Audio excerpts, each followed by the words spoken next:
G'day everyone, Heath from the Antipodean D20 here. I hope you're well. It is Sunday evening here in Australia, the 8th of November, and it's about 9:15. I was hoping to start closer to 9 o'clock, but I just need to do a bunch of sharing out so everyone remembered, because I get a few people say, oh, you don't share it enough and we don't see it until you're almost finished. And I'm cool, so I think I've shared it out to like a dozen, maybe 15 groups. So hopefully that makes everyone happy, because hey, I like doing this and I love it when people want me to do it too.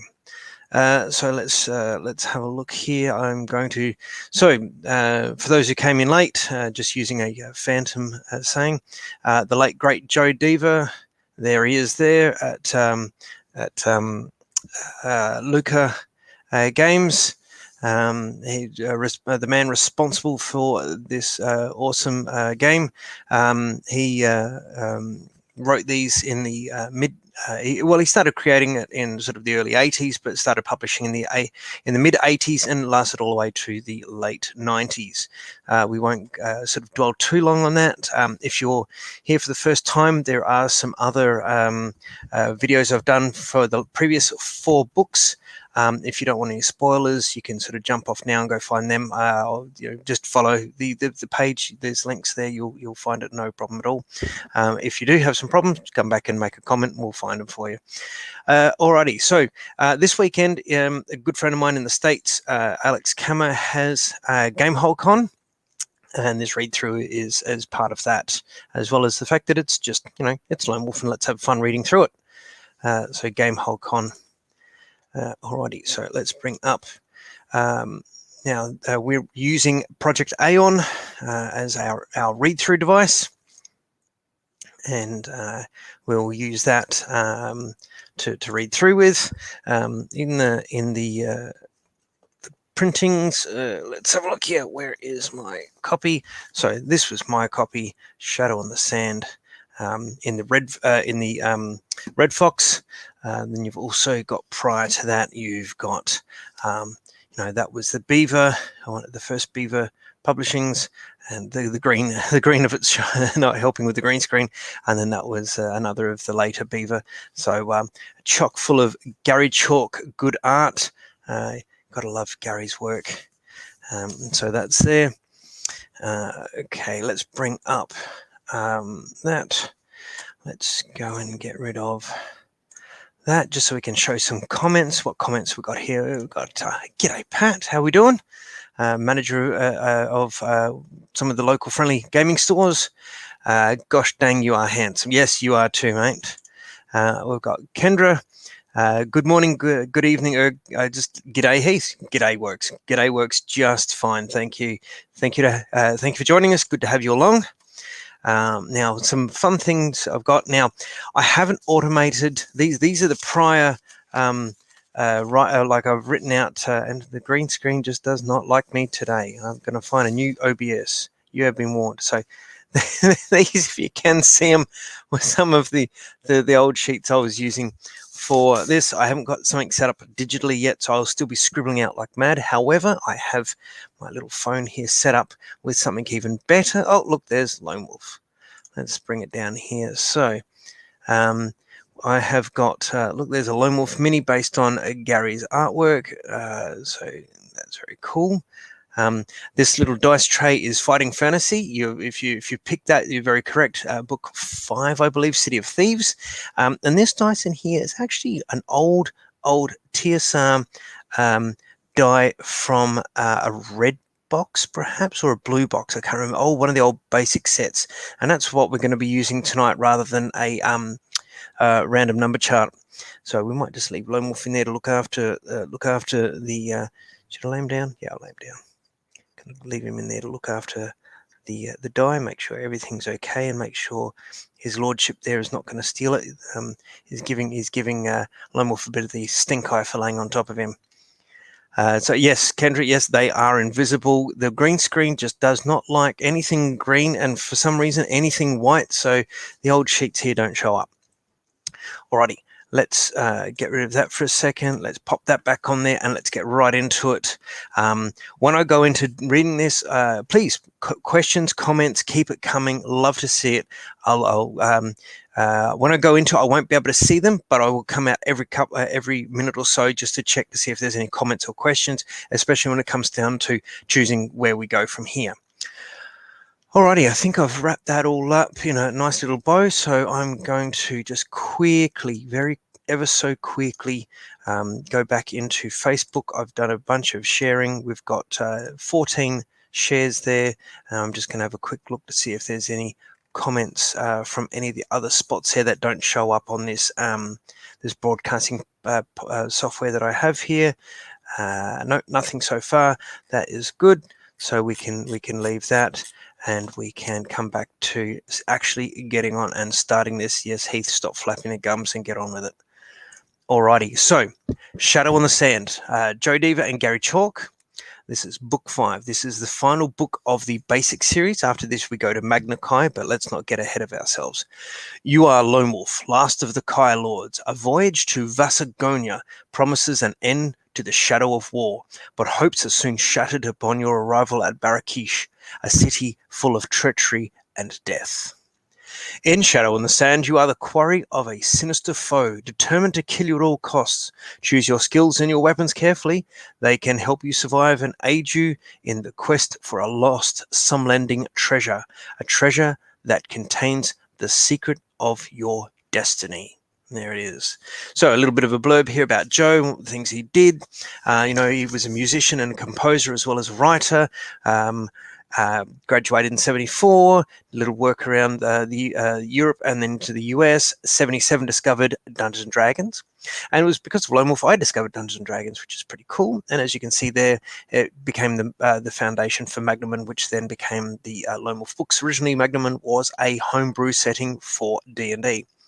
5 years later, in 82, he won at Origins the Advanced Dungeons and Dragons World Championships.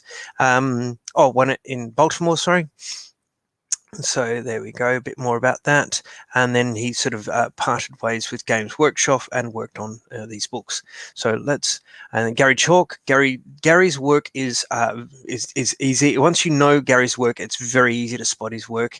A lot of his work in the earlier Lone Wolf, before it sort of graduated onto Brian Williams, I grew up with, and to me, it is Lone Wolf. I mean, Brian Williams did a wonderful job of the later books, but those earlier books and the Gary Chalk art, I just love. He's done a bunch of other stuff as well. I would love to spend a bit of time and talking about sort of Gary's work, but I need to keep moving because we want to go and actually get into playing book 5. So let's scroll down, and again, published by Project Aeon. So let's get into it. Let's get to click one, dedication, and this looks like our two wonderful creators have dedicated this book to I would say Robert Alfred Diva would be Joe's father, and I dare say William Ronald Chalk is Gary's father, or perhaps an uncle. I'm not sure. I'm not as familiar with Gary's background, but one would assume that would be a father, and I think that is a wonderful thing to do. So acknowledgements, so a little bit more work about Joe and him giving the Millennium Gift, which is this, as we're reading here from Project Aeon, and because of that, you get to play. You don't need to have the books themselves. So that is wonderful. And then credits here for the guys and girls who transcribed them onto Project Aeon. I'm not going fast to gloss over. I'm going fast because we want to make up lost time. But I'll click forward. Story so far. Okay, now usually I would read this at length, but let's sort of scroll through it again. Basically says about the massacre of the Kai in book 1. All of your Kai kin are killed. You're the last one. You go to the capital to tell the king, and that's the end of book 1. Book 2, you make your way over to Duranor to retrieve the Summer Sword, and make your way back, and you in the process kill Dark Lord Zagana, free Holmgard, the capital of Summerland, from the siege by the Dark Lords led by Zagana, and you win the day. Book 3, you go north to Cult to catch the traitor wizard from the Magicians Guild of Turan, Vonatar. You go up there, you get him, you capture him, bring him back, and everyone loves you again. He gets imprisoned into like a star portal called a shadow gate. And then in book 4, there's some untoward business down in the south of Summerland.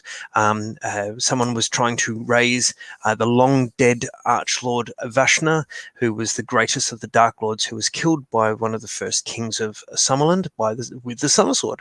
So kind of a little bit of full circle there, and you managed to thwart that. So coming down to this, you've been so it seems that you've had a strange request for to head an envoy to Vasagonia. Okay, so it is midwinter in your northern homeland, and a mantle of snow lies knee-deep in the streets of Holmgard, the capital, when you are summoned from your monastery in the hills by a messenger bearing a scroll signed and sealed by the hand of King Ulnar. You are surprised to read the king's message, for it is a request for your help in solving an urgent problem of what he describes as a great diplomatic importance. It seems a strange request to make of a warrior lord whose skills are better suited on the field of battle than parleying with foreign envoys. However, you obey the summons, and upon your arrival at the capital, all is made clear.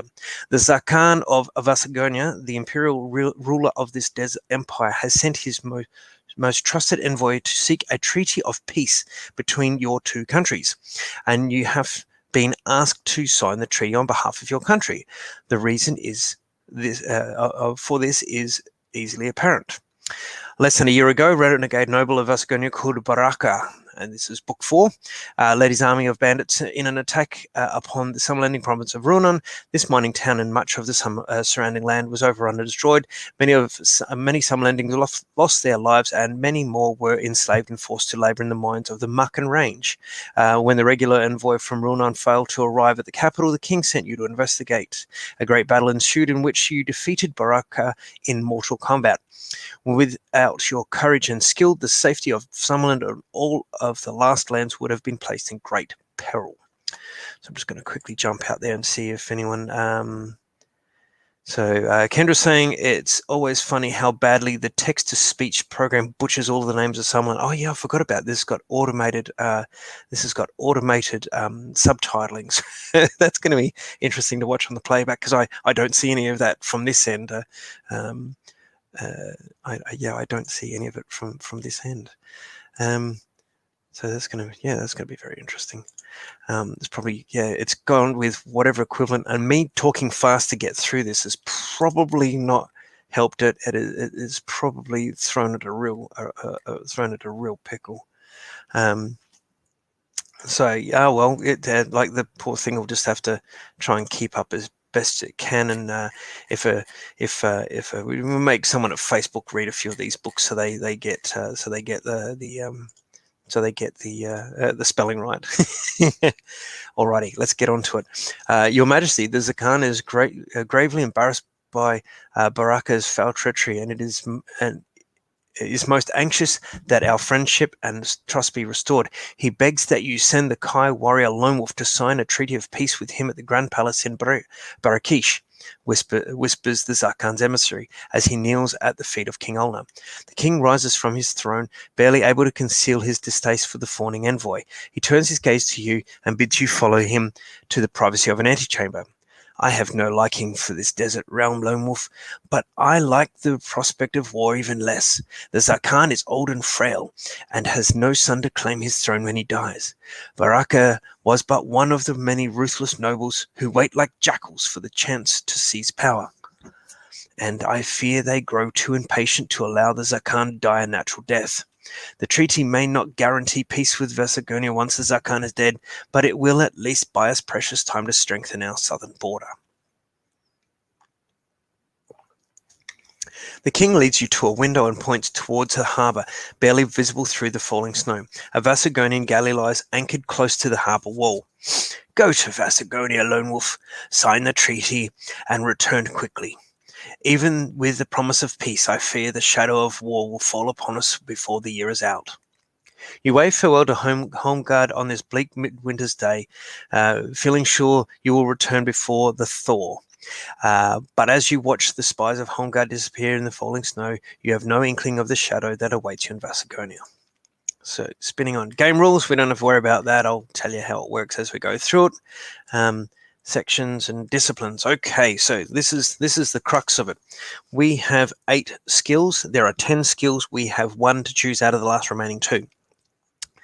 Let's have a look for our comments. Okay. Kendra says it's fine. Any fan of the series knows exactly what you are saying. Yes, if anyone, whether you're a newcomer to this or whether you're an old hand at this, if I'm going a little fast, you want me to repeat, please let me know. Like I said, when I go into reading this, sometimes I don't always see the comments. I will come back out. If I see the comment, I will revisit anything that you need me to. So the first one out of it we have is Sixth Sense. Okay, allows you to sort of sense things, obviously. We have healing. I'm just writing these down very quickly. We have weapon skill, particularly with a sword. +2 combat skill, sword. We have mind shield. Now, with the advantage of having more skills than previous books, because every book you do, you gain another skill. The difficulty of the book will increase.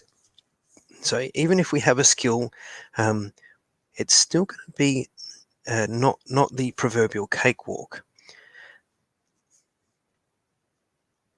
Okay, so we have. Okay, so let's see. Do we have the sword? Yes, Ulf, we do have the sword, or summer sword, or summer sword. I kind of say summer sword. I know it's summer sword, but it's one of the things I can't crack. I've changed from saying Gaiak to Giak and a few other things, but I just cannot break saying summer sword. Alrighty, so one of the 2 we have left remaining is camouflage. So it just allows you to blend in with a countryside or in a city or town. Hunting, we have hunting. Allows you to sort of find food, make your way through, great speed, dexterity, blah, blah, blah. Sixth Sense, imminent danger. We have this. Tracking, we do not. This skill enables a Kaya Lord to make correct choice of path in the wild, to discover the location of a person or object in a town or city, or read the secrets of footprints or tracks. So camouflage and tracking, the only 2 we don't have now. Healing we restore 1 endurance point, which is our health, for every section without combat. Weapon skill, like I said, we're skilled with a sword. We add 2 to our combat skill when we enter battle. Mind shield we have just protects us from any mental attacks that we have, psychic attacks that we have perpetrated against us.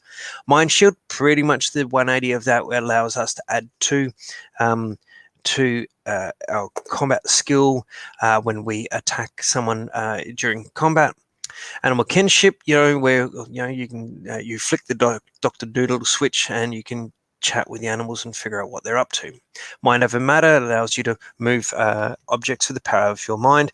We've also discovered sometimes it allows you to click a button or turn a lock or that sort of thing.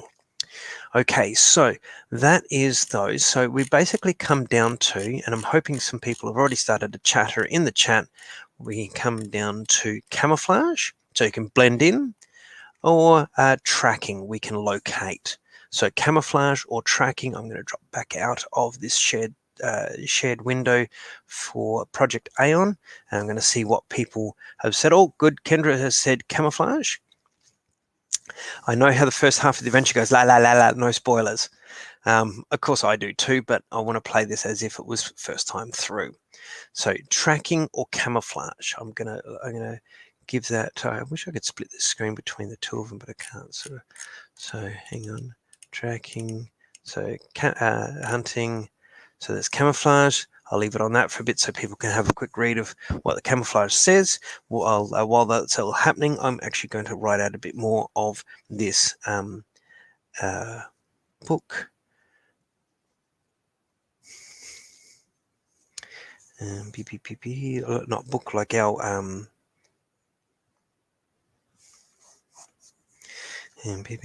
weapons.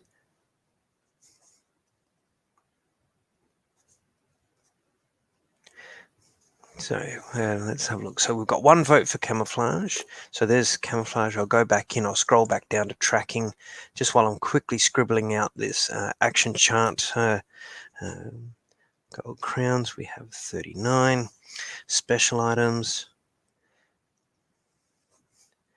So we have crystal star pendant. We have dagger of Vashna. Would we take that with us? I mean, in previous ones we have.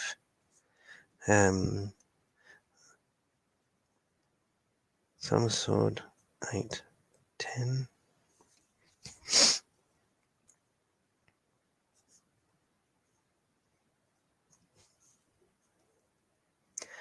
Fire sphere, that was a handy find in Cult. It's like a magic ball that has an ever burning thing in there, but the outsides of this metal sphere itself. Oh, sorry, sorry, Keith, I didn't realize. So the commentary coming from Kendra, it's Keith who has hijacked his wife's Facebook account. Well done. Before I had a Facebook account, I did that to my dear wife as well, because I don't have Facebook. I'm not going to be on Facebook. Why would you want Facebook? Now you cannot get me off it. And I'm just waiting for my wife to overhear this and bring commentary from the background. Love you, honey. So let's have what we've got. Bluestone triangle.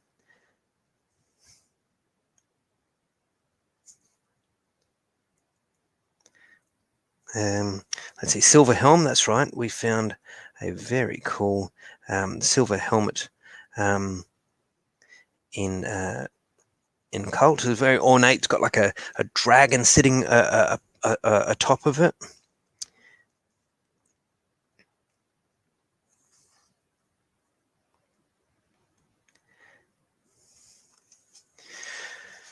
Alrighty, backpack. Okay. So we've got a vote for camouflage. No one else has sort of said anything about camouflage, so I'm gonna. I think I might just go. I might just go camouflage, so we can just keep moving along with this. So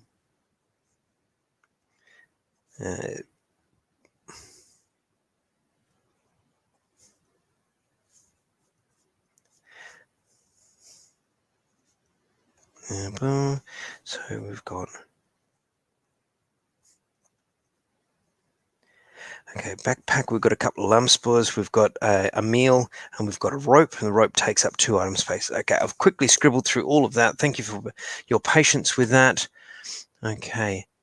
Yes, so Keith, so let's have a look here. So skills: 6th sense, healing, weapon skill, mind shield, hunting, animal kinship, mind over matter, mind blast, and it looks like we've now care of yourself picked camouflage. So I'm going to write down camouflage.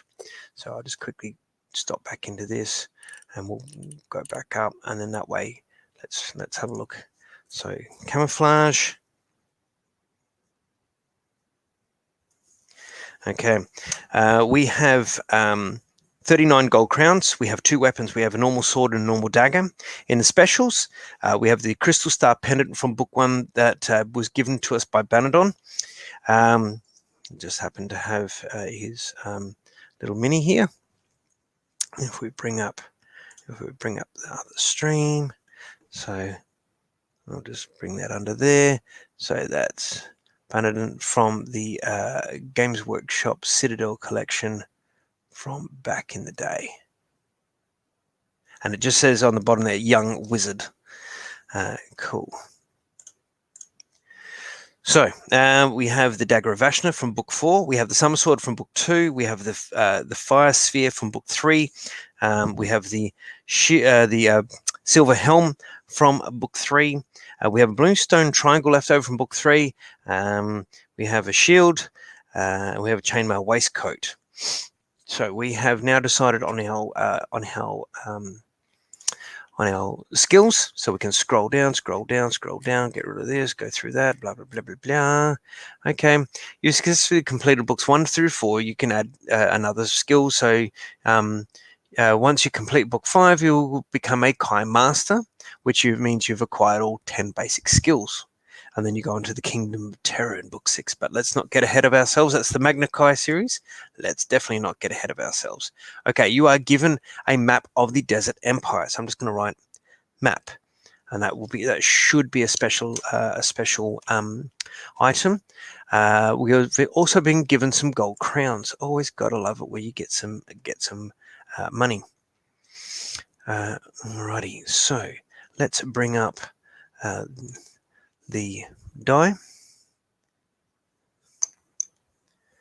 What's that? That's it's one of these with these old dies. The ink has that self crayon thing is one of that. Looks like a 4. Welcome. We got DD Darris, also known as Dave, if I remember correctly.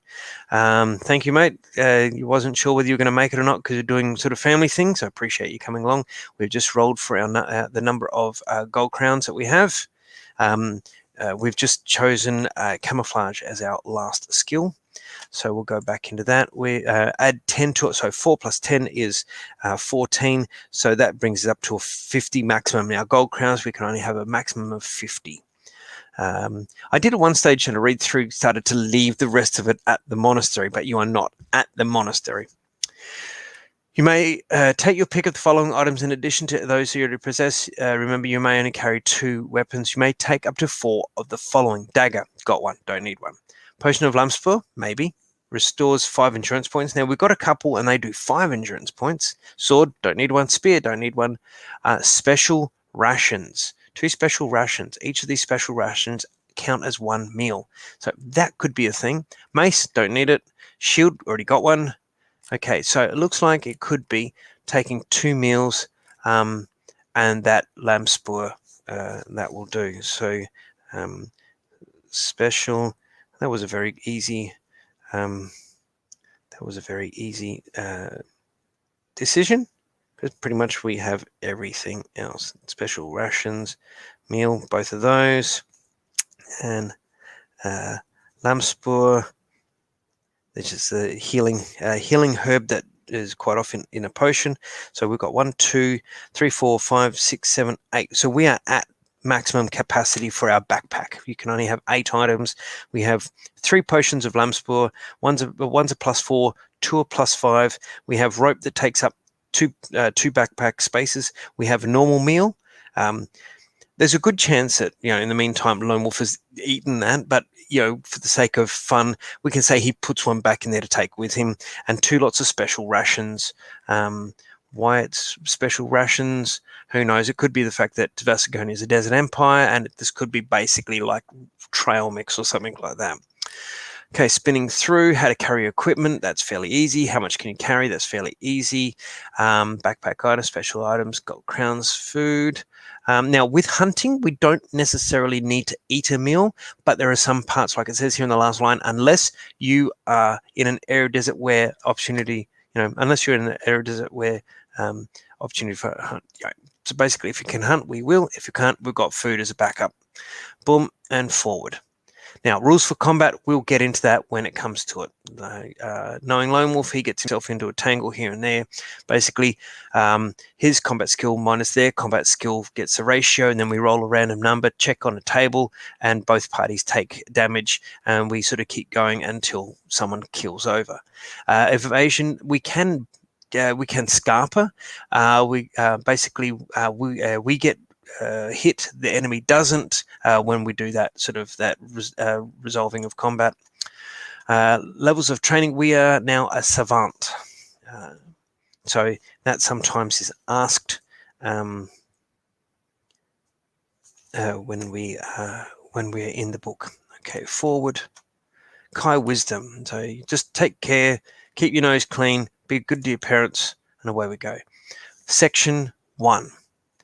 Now, we are 40 minutes into this, so what we might do is we might read for about 20 minutes, have a quick 5-minute break, in which case people can sort of go to the loo. I can get myself another cup of tea. So we'll read for about sort of 20, maybe 30 minutes, and then we can do what they call a bio break. Alrighty, I will jump back into Project Aeon, and I'll come in and out when it's come time to make any decisions and check for comments. Section 1. For 25 days, the Vasconian galley sails on a steady course for its home port of Marrakesh, with only a brief stop at the Journey's harbour of Port Bax to break a safe but monotonous voyage. You use your time aboard the ship to good purpose, learning the Vasconian language from the ship's crew. They are only too eager to teach you, asking only in return tales of your adventures in the last lands. For many of the sailors, these are the most exciting stories they've ever heard. By the time you reach Marrakesh, you have both mastered their language and won their respect. So there's some spires of Marrakesh by the look of it. Just very quickly, actually, I will drop that back out. We will just quickly show if this green screen doesn't destroy it. So Magnum and Companion, this was a companion publication to the Lone Wolf books. The Green of Lone Wolf's Cape there's messing with it. It also had sections of the world here. Let me just quickly, we won't take too long doing this because I want to really get into reading this book, because book 5 is a 400 section book, whereas the others are 350. So there's sort of the north part of Magnuman. We're over here, Vasconia's over here, and it even had sections to describe the countries and what have you. So the Vasa nations, and it had the Empire of Vasconia, ruler Zakan Mudala, capital Marrakesh, population 1 million plus, resources gold, gems, rare minerals, spices, agriculture, silver, platinum, copper, bronin, which is a metal that Joe made up for the books, iron ore, fish, and it was meant to be some sort of bronze but better, and it didn't tarnish or anything like that. Iron ore, fish, and shipbuilding, currency gold crown. Now, it would be a gold crown, but it would be a different kind of gold crown to that of Summerland, so I dare say the currency is interchangeable. Now, speaking of which, Cubicle 7, care of our friends at Campaign Coins, had these wonderful coins made up, these gold crowns made up for a Kickstarter. So it's available on there. Oh, look at that. If you don't spend them, they disappear on you. So Home Guard in 5,000 MS 5000. So these are very cool. So Vasconia also uses gold crowns. All right, let's add that back onto that. So there's just a little bit of fun background. Joe had started to set out all of the stories of the different areas. So Keith said probably will be breakfast break for me. Oh, okay, cool. Make sure you chew properly and don't gulp down your food. Thanks, Dad.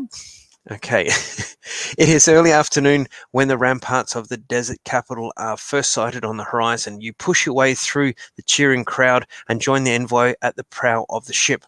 Beaming with pride, he hands you a telescope and invites you to view the land of his birth. The sight is indeed breathtaking. You stare in fascination at the golden domes, minarets, and green-tiled roofs shimmering beneath the desert sun, and marvel at the splendor of the grand palace which dominates this magnificent city. Then you notice that from every golden turret of the palace flutters a long black pendant. So if we have a look here, there's the black pendants there. Pennant, not pendant, sorry, pennant. You ask the envoy the meaning of the black flags. Horror floods across his face as he snatches the telescope from your hands. By the spirit of Marjan, he is dead. The Zakan is dead. As the bad news spreads through the ship, you pray that the peace treaty will be signed and honored by the Zakan's successor. However, the envoy is less than hopeful. The harbour of Marrakesh is deserted save for a handful of citizens clad in black, and the only sound that greets you is the toll of a funeral bell, echoing throughout the harbour on this day of mourning. Then a horse-drawn carriage enters the harbour square, escorted by the cavalry of the palace guard. It halts, and a dour man in turquoise robes steps out to meet you. 1,000 greetings, Lone Wolf. I am Maok, and I welcome you to the city on behalf of my master, his most sublime, magnificent Zakan Kimar. The envoy gasps upon hearing the name of the new Zakan. He turns to speak, his eyes wild with fear. It is a trap! You must... His warning is cut short by the blade of Maok's dagger. Suddenly, scores of black-clad warriors emerge from the shadows. They are the Shanazim, elite Vasconian bodyguards. They close in, surrounding you on every side.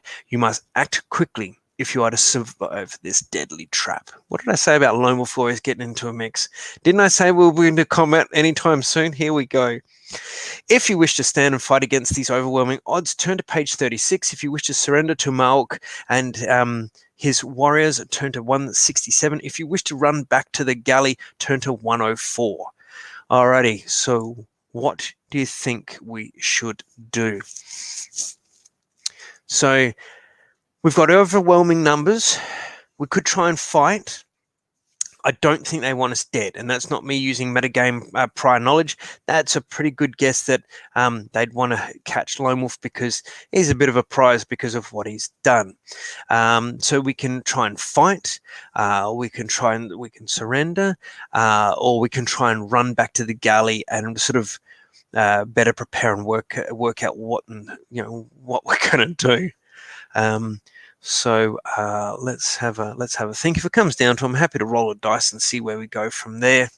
But it'll either be stand and fight, surrender, or turn and run so we can fight another day. Might just bring up that dice ready. Let's just pop Lone Wolf out of there so the dice doesn't sort of get knocked against him. We get the dice at the ready.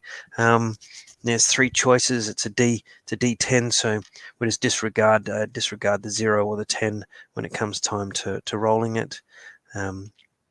This old school dice is a bit of an oddity because whereas normally it's got all your even numbers on one side and all of your odd numbers on the other side with a 0 instead of a 10, it actually has a 10. On one side it's got 1, 2, 6, 7, 8. And on the other, it's got 3, 4, 5, 9, and a 10 instead of a 0. So it's a bit of an oddity how they did that at one stage. Let's see. Keith is saying run. Ulf, are you still there? Dave, are you still there? What we think of doing? Who else we still got lurking in the background? Pat, are you still lurking in the background, mate? Happy to take any thoughts. If no one else comes through with an idea, we might just take Keith's idea of running. Because Lone Wolf's pretty good at running and jumping and diving and weaving with his skill. Bit of the old parkour at the Kai Monastery never goes astray. So we've got let's see, we've got Keith, aka Kendra, saying run. We've got Dee, aka Dave, saying run. I keep forgetting I've got to click these things to show them up there. So that's good. So yeah, I reckon run is a good thing. So we won't need that. So we'll turn off the mobile. We'll go back into it. So run back to the galley 104. Take him, shouts Mauk, but take him alive. You sprint towards the distant galley. The crew are still unaware of the desperate situation. They have not witnessed the murder of the envoy and are still oblivious to your peril. Before you can shout for help, a horseman cuts across your path, blocking your access to the ship. If you wish to attack the horseman, if you wish to evade combat by diving into the sea, if you decide to surrender. Ooh, another choice. So, attack, let's have a swim, or we can surrender. What do you think, guys?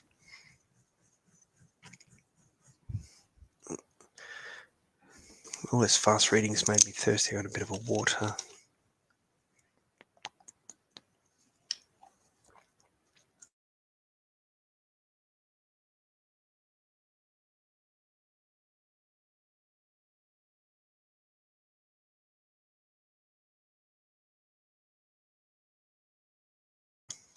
Just muted the microphone. I'm pretty sure you don't want to hear me drinking. Slice and dice. Cool. Dave says slice and dice. I was going to say let's dive into the water because everyone said run before. Keith saying no time for a fight, dive into the drink. I love it. So Keith says swimming time. Dave says let's carve it up. I reckon if we attack, we don't want to muck about too much. Now, we don't know whether it'll give us the chance to evade or anything in there, because I think we're getting the evade here. So, Blah, blah, blah, blah, blah. I'm actually gonna go with Keith. I'm gonna say let's dive into the drink. So let's do that. You hit the water and swim submerged until the pain in your lungs forces you to surface.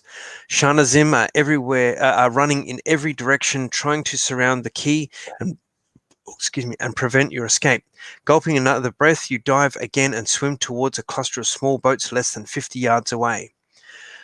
Through the clear blue water, it is easy to see the rubbish that litters the bed of the harbour, mementos of all the merchant ships that have docked on the quayside. Clinging to an old anchor is a strange jelly-like blob. A mass of short tubes stick out from all its sides, and a long hook-like scoop hangs beneath its rubbery body.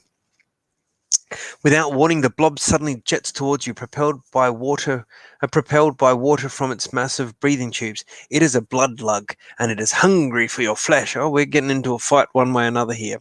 If you have the Kai discipline of animal kinship, which we do, if we wish to fight the creature, evade the creature. So I reckon let's use animal kinship, because we do have that. You use your Kai discipline to force the creature away. The blood lug changes direction and jets towards a squid that has taken refuge in a large copper urn. You continue swimming, but keep a watchful eye on the blood lug as it engulfs and devours the helpless squid. Let's go to the next one. You surface beside a covered skiff. Anxious to avoid the scavengers in the water of Barakish harbour, you haul yourself aboard and hide beneath the boat's canopy of woven rushes. You are breathless from your swim, but you dare not make a sound. Maug's men are everywhere, racing along the harbour walls, their eyes searching the water for any sign of you. If you are to escape, you must think of something to divert their attention. If you have the Kai discipline of mind over matter, which we do, so let's do that. So turn to 184. As you stare out across the harbour, you notice a large white dome warehouse near the water's edge. A platform on the upper floor overhangs a merchant dhow moored at the quay below.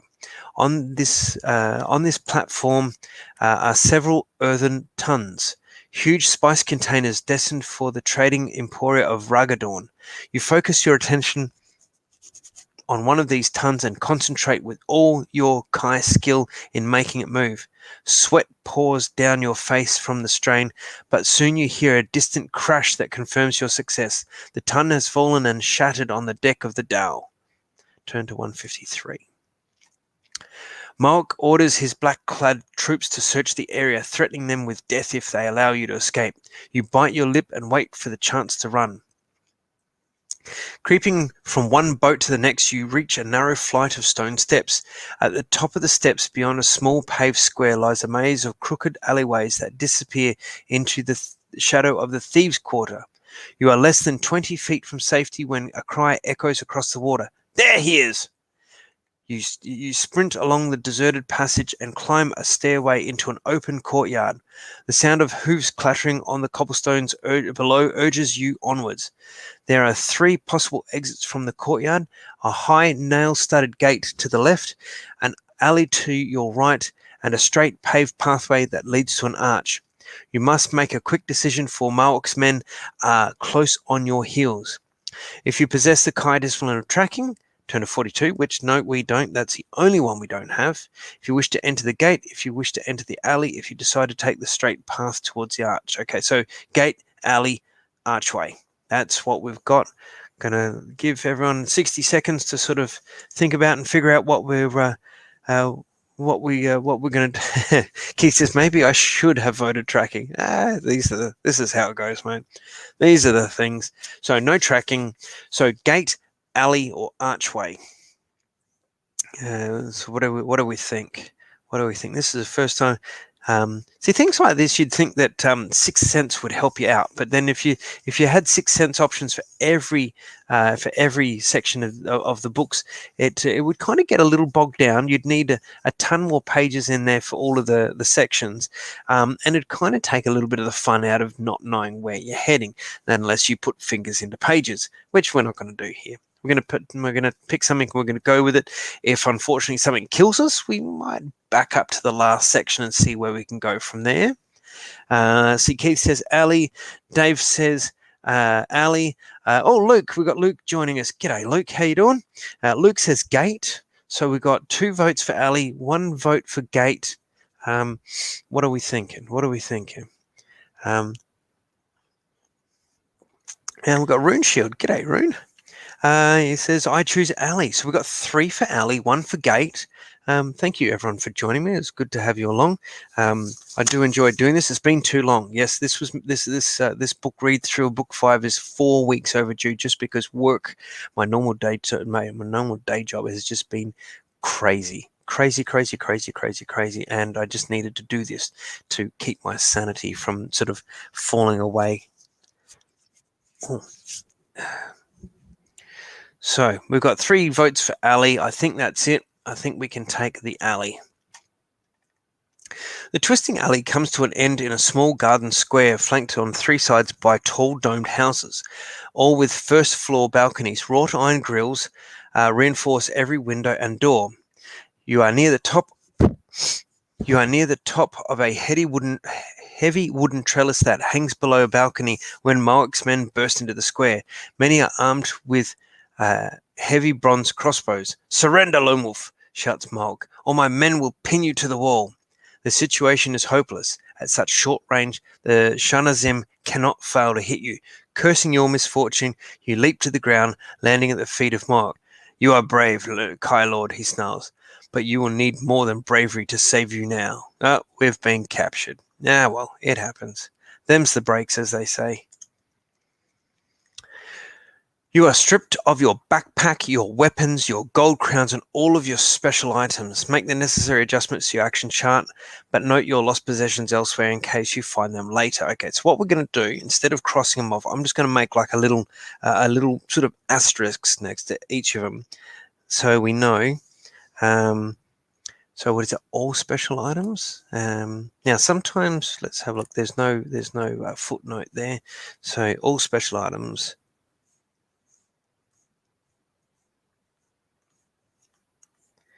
Okay, so that will end up bringing our, let's see, we got 2, 4, 14. That means our combat skill is not 29, it's now 15. And our endurance points, because they take the chainmail waistcoat, goes from 32 back to 28. So backpack as well. So we no longer have the 3 potions of Lanspur, the 3 meals, including the special rations, or the rope. So I'm just going to, anything we gather, I'm pretty sure, and this won't come as any surprise to anyone, we can find these things again. Okay, it's kind of, it's not hard to figure that one out. So on a second sheet, anything we find, I'm just going to note it on a second sheet, and we'll go from there. What does Keith say? Yeah, oops, yeah, oh well, it happens, mate. Alrighty, let's see. Your hands are tied behind your back and you're pushed head first into the waiting carriage. Back to the palace, commands Moak as he climbs aboard and slams the door. The Zakan awaits his prize. You fight to free the cords that bind you, but Moak is quick to see the danger. He grabs your arm and forces a dart into your skin. As sleep engulfs your senses, you hear Moak's wicked laughter fading into silence. Make the necessary adjustments to your action chart and list all of the items. Yeah, we've done that. Okay, blah, blah. Next page. You wake up in great discomfort. Every muscle of your body feels knotted and bruised. You force open eyelids clogged with dried sweat, and you look with dread at your wretched surroundings. You are lying on the hard stone floor of a prison cell.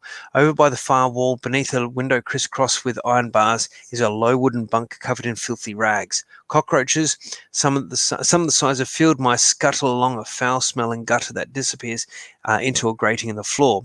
You raise your action from your action chart. We've done that. Even the gold crowns. Oops, forgot to do that. Yeah, all the gold crowns. That's pretty much everything. All we've got is some of our clothes and our skills. So weapons, gold crowns, specialized backpack, all gone.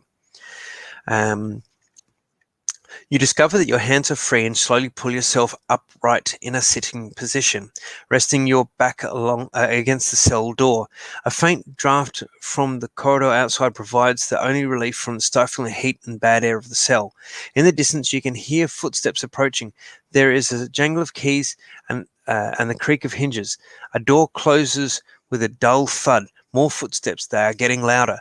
They come to a halt outside the cell door, and a loud voice bellows out, "Sleeping on the duty, Sefru?" I don't know how we've gone from Vasconian to English, but okay.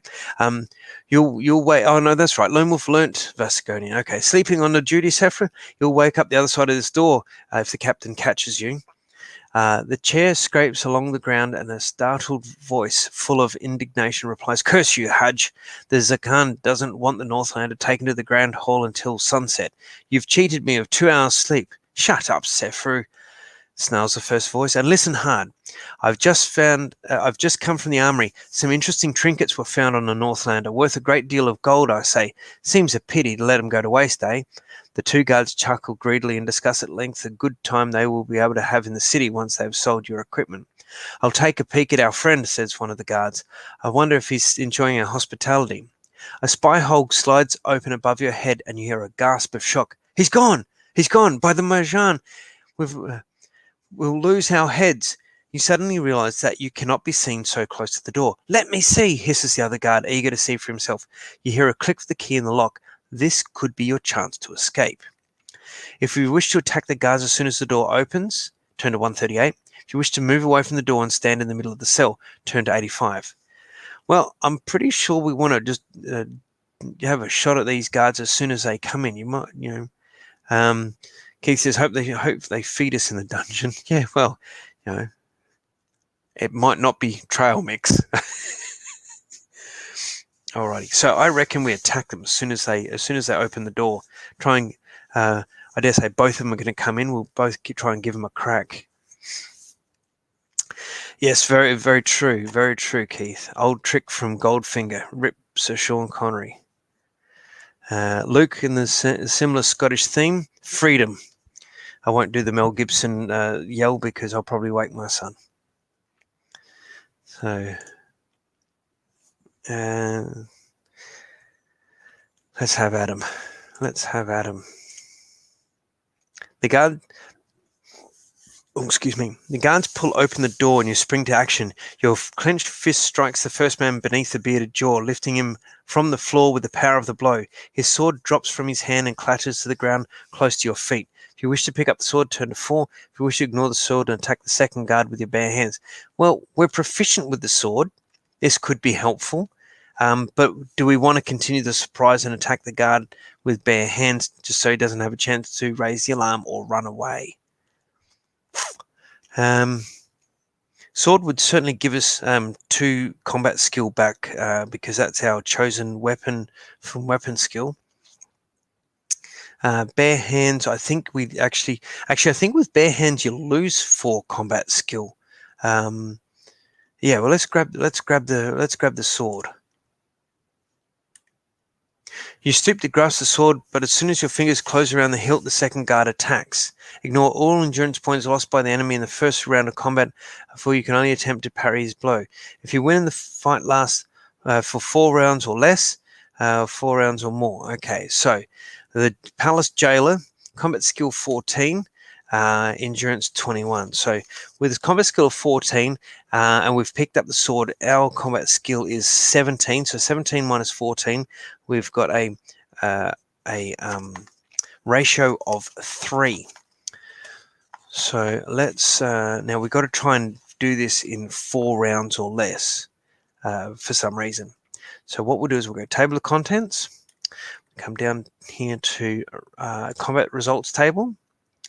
We don't need to find this one. We need to find the one where it's 3. Here we go. Let's bring up our dice and let's roll. So the first one, we get damage, but the jailer doesn't because we can only... Oh, yes, actually, sorry. Kendra makes a good point. Sorry, Keith makes a good point. We are 19 with Mind Blast. Exactly. So grab the sword. Biff him. I love it, Luke. Biff him. Also a very subtle Back to the Future reference. Love it. And yes, Keith, 19 with Mind Blast. That is absolutely correct. I forgot about that only because that was a skill from last one, and I'd forgotten about that. So our ratio is actually 5, not 3, because it didn't say that the guard is immune to Mind Blast. So let's roll the first dice, and that is a 4. So 5, 4. We lose 2. He loses 9. So his what was his? Dang it, I forgot to check that. What was his? He had 21 endurance points. I forgot to put that on there. 21. So let's go back to that chart. So we lose 2. He loses none. So we're down to 30.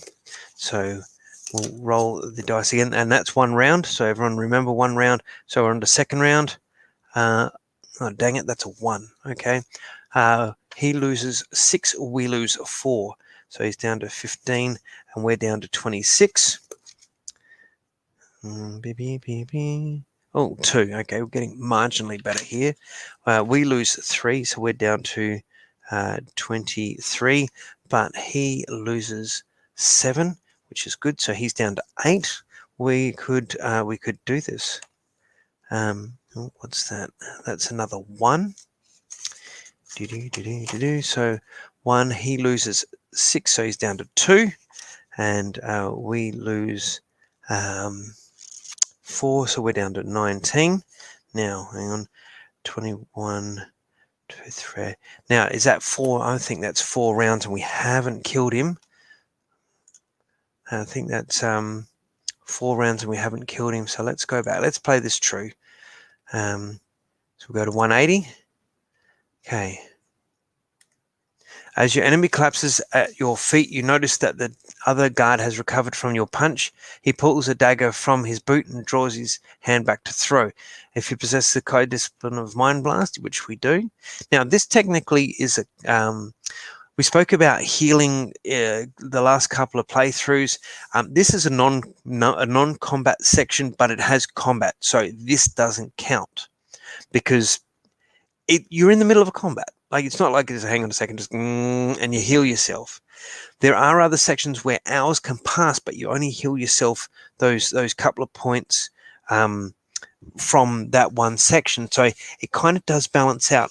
But little like choices that we had, like on the key side where we're going from the boat to the water to back to the land and running and that sort of thing, you're doing stuff. But for the sake of sort of being across the board, I still think we're in the middle of combat, so we can't heal at this section.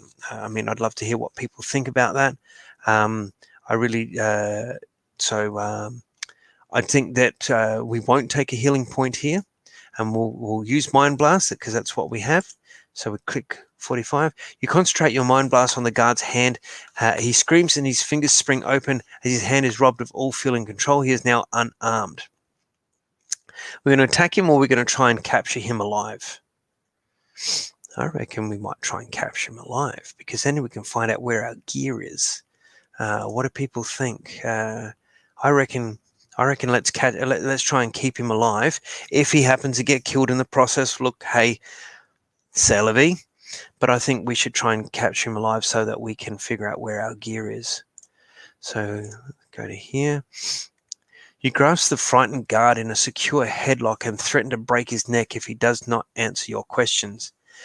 He immediately promises to tell you everything he knows. He says that the new Zakan fears that you are an assassin sent by his enemies in the West. He claims to hate the new Zakan himself. He is only a simple jailer, he says, and knows nothing more.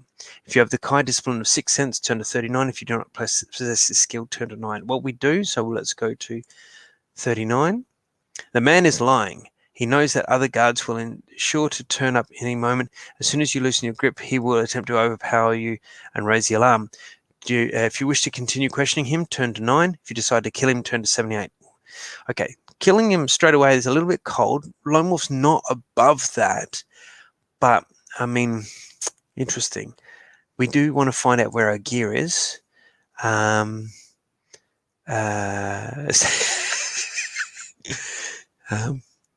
The section passes in literal seconds. Yes, capture.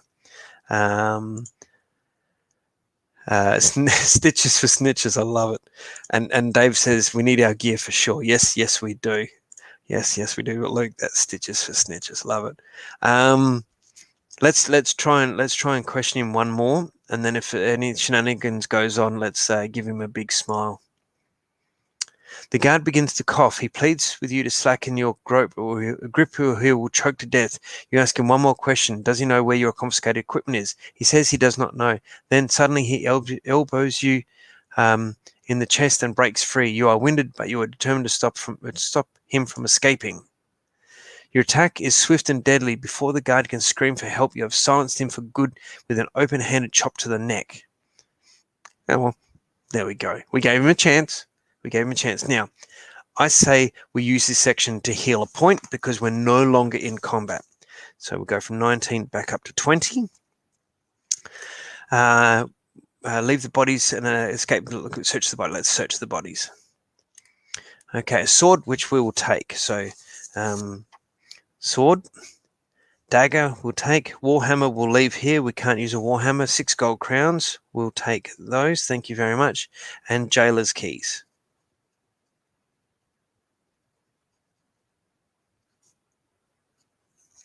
Alrighty.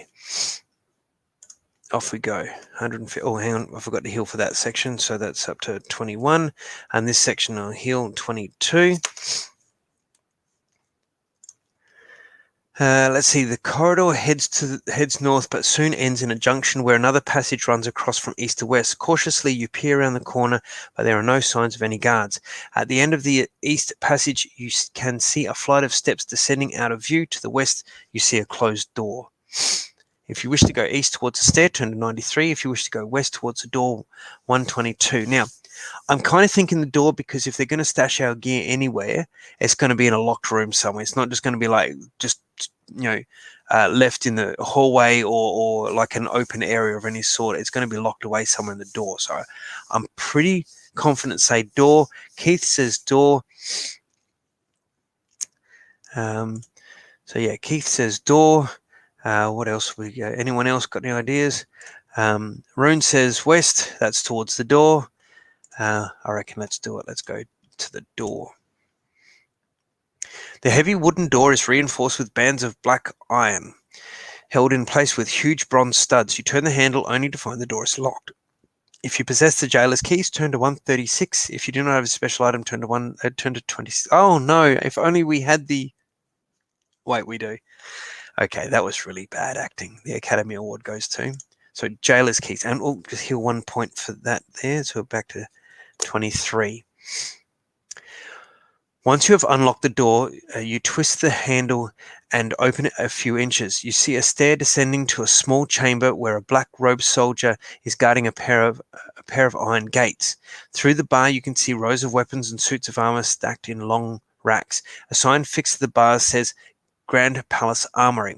If you have the Kai discipline of camouflage, turn to 186. If you want to attack the guard, turn to 178. If you wish to close the door and take the other passage, turn to 93. Well, we do have camouflage because we just picked it up this turn. So thank you for that, Keith. We do have camouflage. So just bear with me. I can feel a sneeze coming.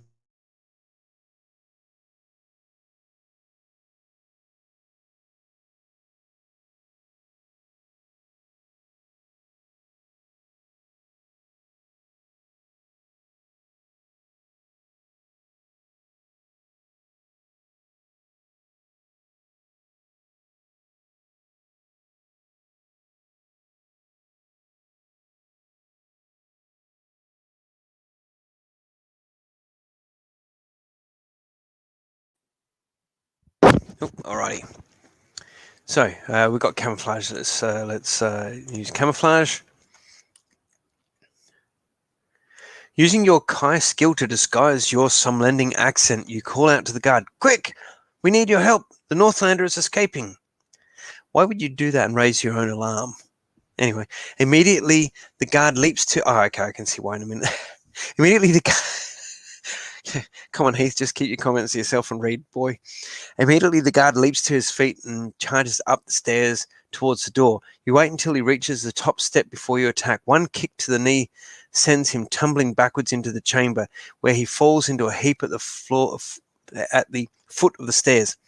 You enter the chamber, poised to strike again should the guard recover and attack. However, this time your caution is unnecessary. The guard is dead, his neck broken in the fall. Oh, okay. Sorry, buddy. If you wish to search the body, 52. If you wish to ignore the body, armory. Okay, let's have a quick search. Oh, here one more point, 24. We find 4 gold crowns and jailer's keys. Well, we've got jailer's keys. We'll keep that. But we've got 4 gold crowns carried at 10. Dagger and sword, we don't need those. Okay, let's turn to 140. Let's have it to spin down. No, okay, so there's no section, no combat there. 25, so we're healing back up. The iron gates of the armory are unlocked. You push open the left gate and wince as the shrill squeak of a dry hinge sends a shiver down your spine. So, yeah, it's coming back here. Luke saying no workers' comp for him. Yep, no, sorry. Keith says, yeah, I'd hope to get more running through the city, though. And Kendra, Keith likes Luke's comment about no workers' comp. And thank you, Luke. Yes, bless me for my sneezing.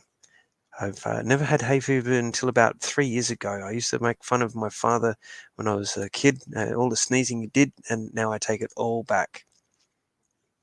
Inside, at the end of a long aisle, is a workbench littered with spearheads, sword hilts, and all manner of armorer's tools. In the midst of this tangle of mess is a large, black, leather-bound book. If you wish to open the book, turn 83. If you wish to ignore the book and search for your confiscated equipment. I'm a bookworm. Let's have a look. Open the book.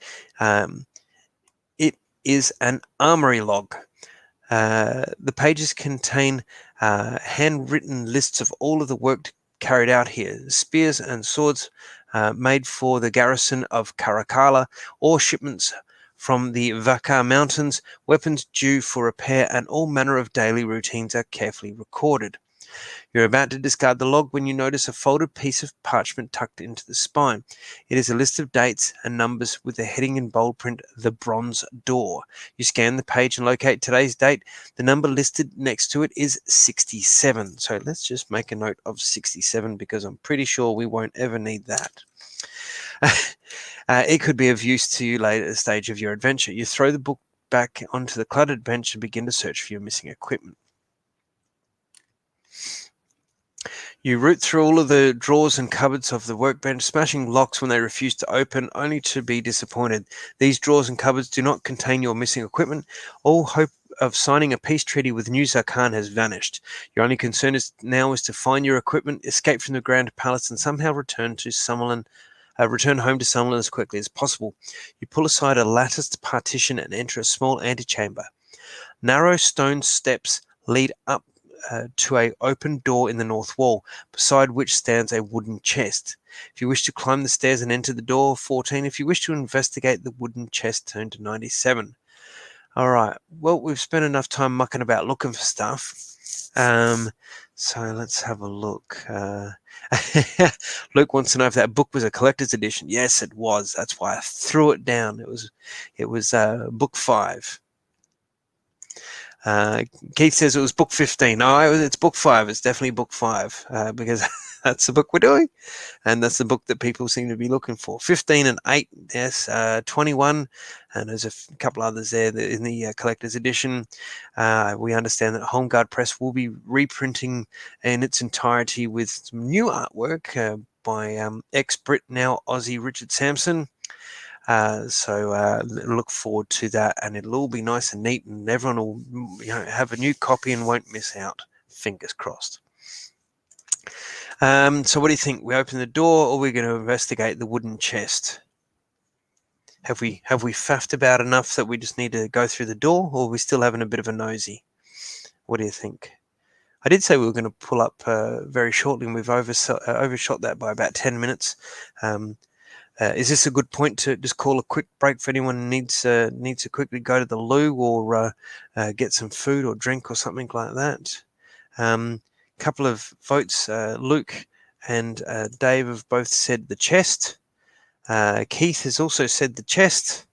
So, all right, let's open the chest. We'll have a break in just a moment. If you wish to investigate the wooden chest, 97. The chest is plain except for a small square of red metal bolted to the top. There is no lock, but instinctively you avoid opening the lid with your hands in case it is booby-trapped. Nearby, hang on, heal a point here, 26. Nearby, you notice a wooden bucket and a ladle. Using the ladle, you lever open the chest and push back the lid. The chest itself is not booby-trapped, but your caution is well placed. Coiled on a bed of jewel-encrusted maces is a yas, a non-poisonous but very large Vasagonian snake. A red forked tongue flicks out of its yellow head as it prepares to defend its valuable bed. If you wish to attack the yas, turn to 194. If you wish to flick shut the lid and leave the armory by the north door, turn to 14. All right, we going it out with a snake, or we're going to close the lid, say so sorry, and then we go to sort of continue on our way. So let's have a look here. So Rune's also said chest, which we've done. We haven't found our gear, but yes, we've had a look. G'day, Christian. How are you? Yes, chest, we've just done that. Christian, there's that Stuber or Stoiber. If you're off Deutsch, willkommen. Let's see. Keith says wait until section 2 for a break. Luke says lunch. Jason, g'day, Jason. Yes, I mean yes. Luke saying lunch. Keith saying immune to animal kinship. Apparently, yes.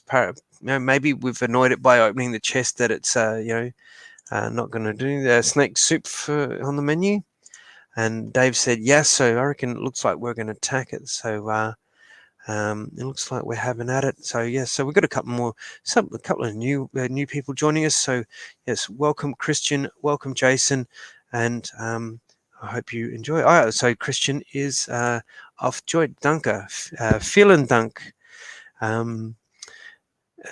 So look here, I'm trying to remember how you. Letting my German in the background try and come back into my brain. For Christian, this we're doing this in English. If I start to talk a little bit too fast, please make a comment. I'll try and slow it down. I just want to make sure I get through the book as quickly as I can without being too fast, but without taking too long. So this is book 5. I do want to collect some more of the German Lone Wolf books, but not just now because there's a lot more on my life plate as it is. So thank you for joining us. Alrighty, so it looks like we're attacking the Yas. The Yas is a constrictor. It kills its prey by crushing them to death with the coils of its powerful body. Its sleepy eyes have now opened, and the red-rimmed slit pupils fix you with a mesmerizing stare. You suddenly realize that the Yas is trying to hypnotize you. Unless you have the Kai discipline of Mind Shield, deduct 3 points from your combat skill for the duration of this combat. Okay, so our combat skill is 19 because it hasn't said that we can't use Mind Blast against it. We have Mind Shield, so we do not deduct. So yes, we are 19. The Yas is 14. So again, we have a ratio of 5, and it has an endurance of 28. So let's go to the combat results table, and we're looking for a difference of 5. Let's see if I can get that just so it sneaks up a bit there, a bit more. That's better. What's the 16 and 18 for 9 and 0, just so we can sort of see what's going on there. Alrighty. So what's Keith said? Yes, because Heath is way easier to understand than subtitles. Trust me. Cheers for that. Alrighty. Oh, I've about to turn on the little camera for the dice, but I haven't turned it off since last time. So no more 1s and 2s. Yes, please. Yeah, no more 1s and 2s. Okay, so the first one is a 6. That is good. So 6 corresponds with that for we lose 1. It loses 11. So 28 from 11 is 17. Well, 11 from 28 is 17. And we lose 1, so we're down to 25. Okay, let's roll again. Oh, dang it. Exuberant rolling of dice. 8, even better. 8, we lose 0, it loses 14. It's down to 3, we lose 0. And last one is another 8. Can you see that? So just so I'm not cheating, I'll just gently push that back so I'm not moving. Oh, hang on, it flipped. That's an 8. Honestly, trust me. 14, so it is dead at minus 11. And we don't lose any. Excellent, cool. The yes is no. Sorry, bad joke. Come back to it, and we go to 35. Okay. The great snake shudders and convulses in its throes of death. The smell of its thick brown blood is disgusting, and you have to hold your breath and grit your teeth as you lift the dead yass away from the chest and peer inside. You discover 6 silver-handled maces, each beautifully carved and encrusted with rubies, emeralds, and pearls. In the Northlands, these weapons would fetch thousands of crowns. At the bottom of a chest, you discover a small copper key. If you wish to take a jeweled mace or a copper key, or both, mark them on your action chart as special items. You carry the copper key in the pocket of your tunic and the jeweled mace tucked into your belt. The acid smell of the snake blood is beginning to make you retch. Quickly, you climb the stone steps and leave the armory by the north door. Okay, so we're going to keep a mace and the key. The key, definitely. So, copper key.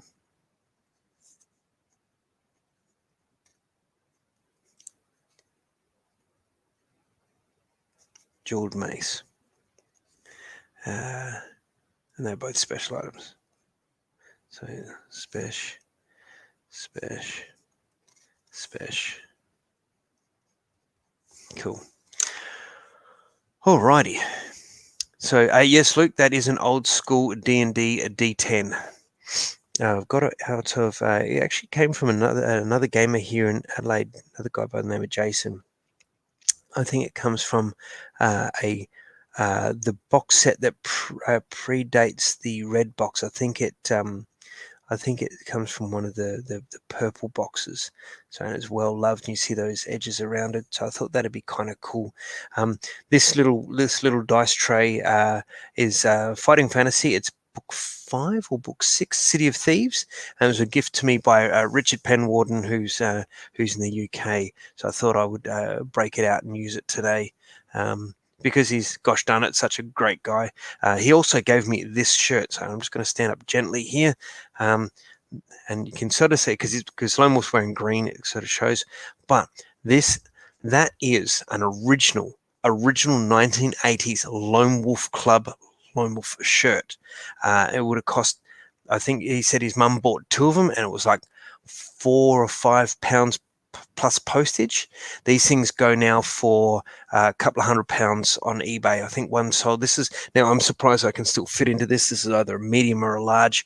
There was a small that went on eBay about 4 or 5 months ago for about £200 or something like £200 or $300 or something like that. So there's still some fairly cool old school Lone Wolf swag out there. Alrighty, so we've taken a copper key, we've taken a jeweled mace, and let's go through the door. Actually, I'm just going to take that off the stream there. Okay, and we go through the door. No battle. Okay, let's heal ourselves for another shot. 26. You step into a perfect hemisphere. The walls of the chamber are curved smoothly into the ceiling, where a small window casts a splash of light across the floor. There is a large circular dais in the center of the room, laden with incense burners, decanters, quilts, scrolls, cloaks, urns, and all kinds of fruit and sweetmeats. A drawer catches your eye, protruding from beneath the lip of the dais. You recognize the contents. You have found your confiscated equipment. Restored to your action chart all of the backpack items, special items, weapons, and gold crowns you lost when you were imprisoned. Oh, that is awesome. Elated by your discovery, you resolve to escape from the Grand Palace as quickly as possible. There is only one other door apart from from the door by which you entered the chamber, which is set in the north wall. Okay, so let's just fix this up so we can cross out all these little dots that I've put on here. So our equipment was confiscated. Okay, so we need to sort of figure out what we're doing with some of these backpack items and what have you. So we had sword and dagger. They're from the guard. We'll leave them because we have our own sword and dagger. 10 gold crowns. We're going to leave them because we already have 50. Jailer's keys we might hang on to.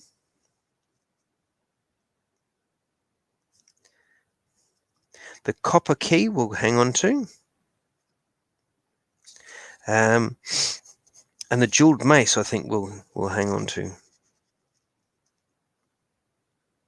It's quite funny. They're special items. We only meant to have 2 weapons, and yet we're carrying 1, 2, 3 special items on top of our normal. Lone Wolf is the veritable Swiss Army knife at the moment with weapons and gear everywhere. No, I know that before anyone says anything, I know in later books that all changes with what we have. Okay, Keith says, remind me of old RuneQuest die with blunt tips, not transparent. Dave says, got to get some Z's. Thanks, mate. I'm just going to take another drink because I'm running a third.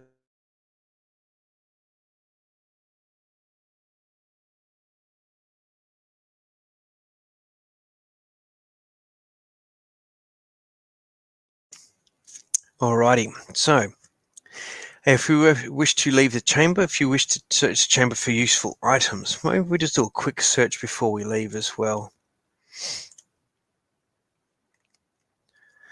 Okay, you sift through the vast number of items. Okay, this is no combat, so we can heal another point. 27. You sift through the vast number of items that listed to the dais, separating the following articles which may or may not be of any use. Silver comb, hourglass, dagger.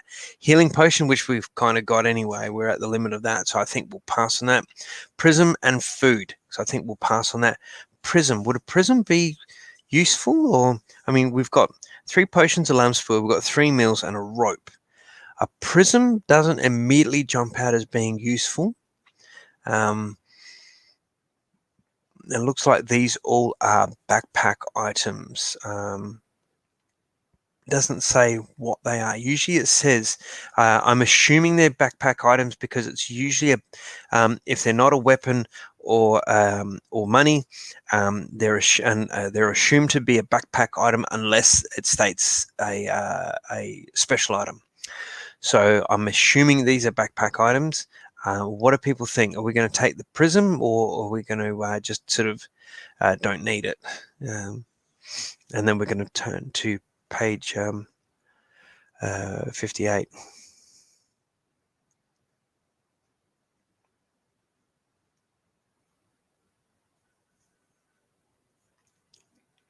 Let's see. So what do you think? Should we take the prism? Should we leave it? I'm happy to leave it. Doesn't bother me. I don't think we'll need it. Alrighty. I reckon let's leave the prism. For our friend Christian, we're about to turn to page 58.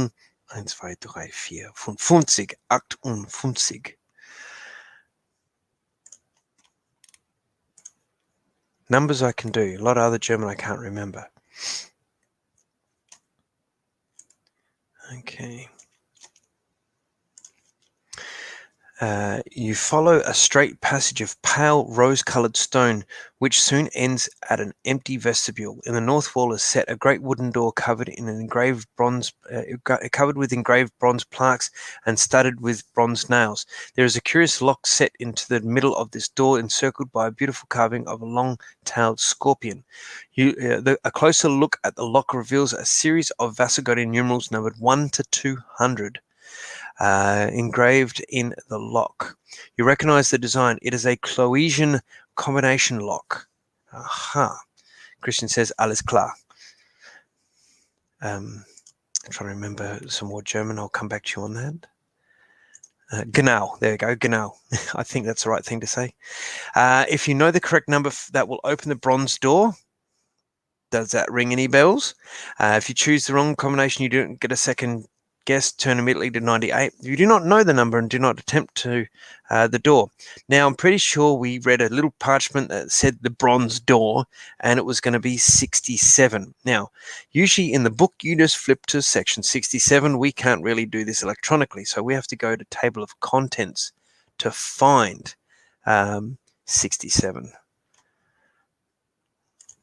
Okay, table of contents.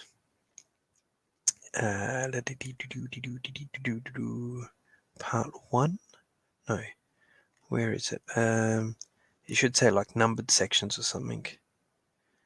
Action chart, Empire Voter, Sigonia, Erader, footnotes, random, part 1.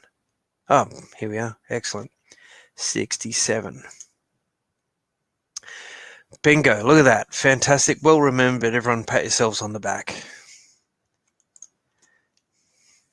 I hope, yeah, Keith, 67. I hope you wrote it down. I did indeed. You hear, as you would say, Christian, sehr gut. You hear a faint click followed by a soft whirring sound. The bronze door slides open. As you hurry through, the door clicks shut behind your back as softly as it is open. Keith says, "Go to part 1." Yeah, it's a do-over. Woohoo! Instinct tells you that you have entered the chambers of the upper palace, the sumptuous private enclave of the Zarkhan. You walk upon glistening tiles of opium and platinum, past sculptures and statues of pure gold. The door of solid amethyst ahead seems plain in comparison to the breathtaking splendor of this private world. Yeah, this is how the 1% lives, people. Wow, solid amethyst. That's cool. I like rocks, and solid amethyst door sounds awesome. Beyond the door lies another unique and startlingly beautiful world, the Arboretum.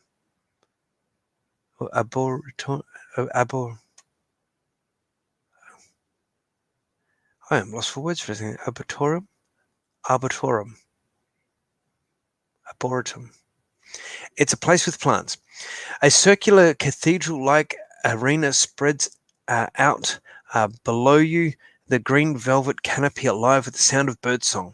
Trees of every color, shape, and size flourish in the deep, dark soil of the floor. The Zarkhan's houses. I'm going to have to look that up. I'm stopped as to my brain just won't work on it. A specimen of every tree that grows in Magnemon, and many species that are now extinct elsewhere. As you walk the wrought iron balcony which encircles the arboretum. That's it. I knew it would come to me. Yes, thank you, Keith. Yes, arboretum. I knew it would come back to me. The brain just like, nyeh. I was rolling. If you're in D&D, I was rolling ones on that. Arboretum. Hey, as you walk the wrought iron balcony which encircles the arboretum, you recognize the leaves of a sunlending oak. You feel a sudden wave of homesickness, but it does not make you despair. Rather, it renews your determination to escape this hostile, sun-bleached land. At one of the exits for the arboretum, you discover a quarterstaff propped against the wall. If you wish to take, we don't need to take it. The desire to escape urges you on as you leave the arboretum. How many times has Joe written arboretum down? He must have been a green thumb for someone to use arboretum that many times. And hurry through a network of lavish corridors and empty, deserted vestibules. You reach a landing where a broad staircase descends to a massive room that occupies the most of the lower palace. From the top of the staircase, hidden by the shadow of a pilaster, you stare down on a sight that freezes your blood with terror. Turn to 200.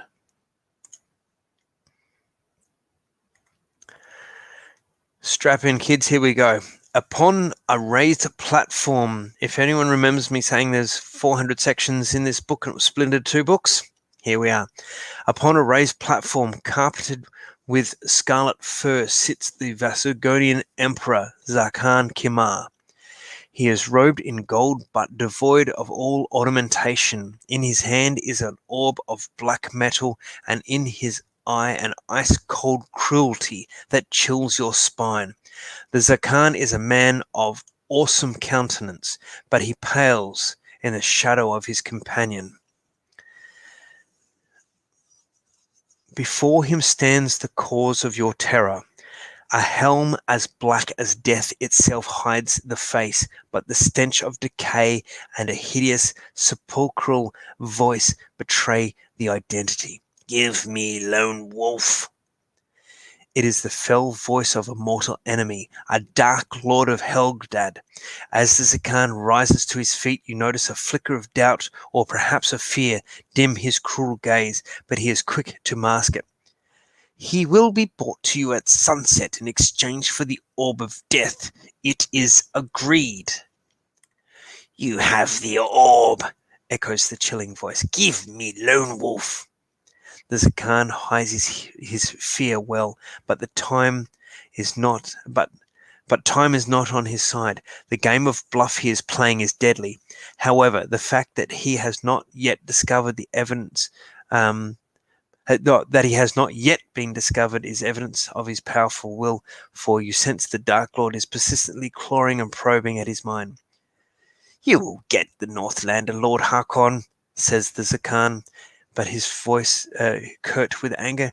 When you tell me why your servants defile the tomb of the Marjan, you claim to have no need for gold or jewels.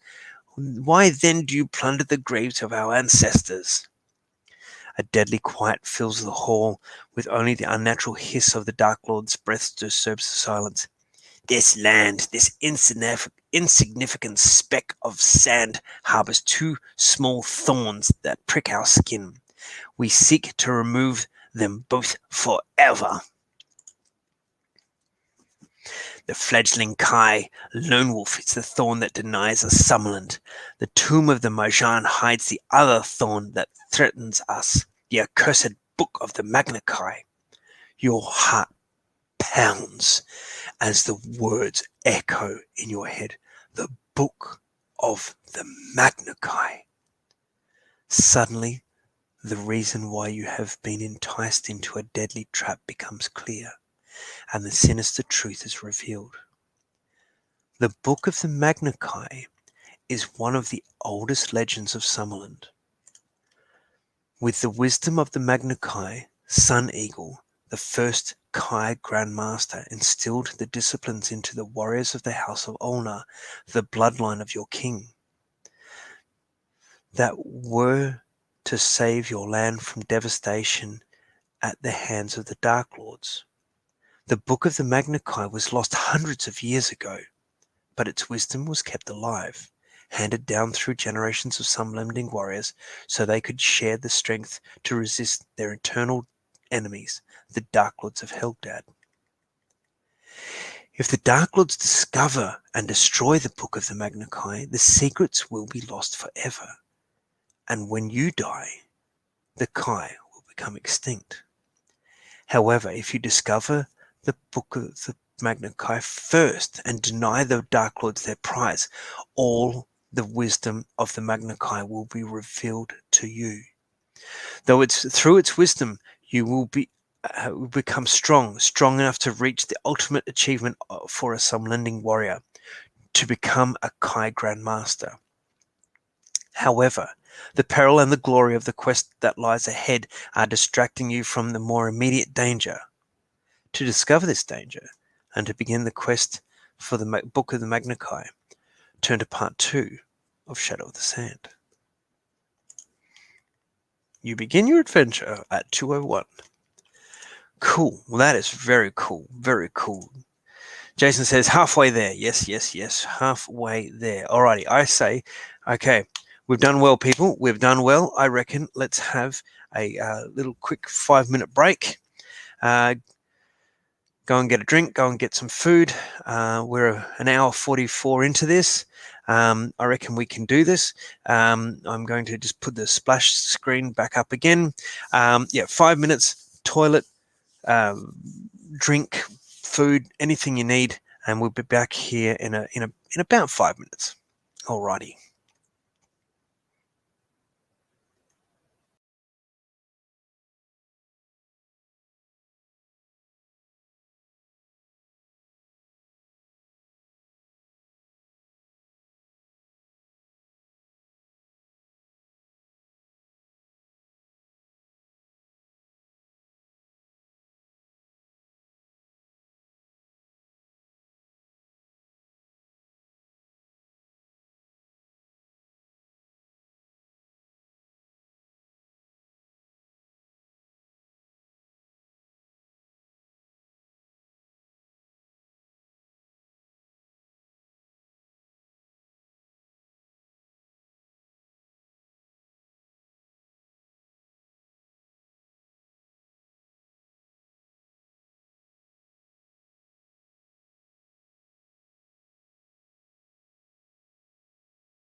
And I'm back, and hopefully you've rejoined us with a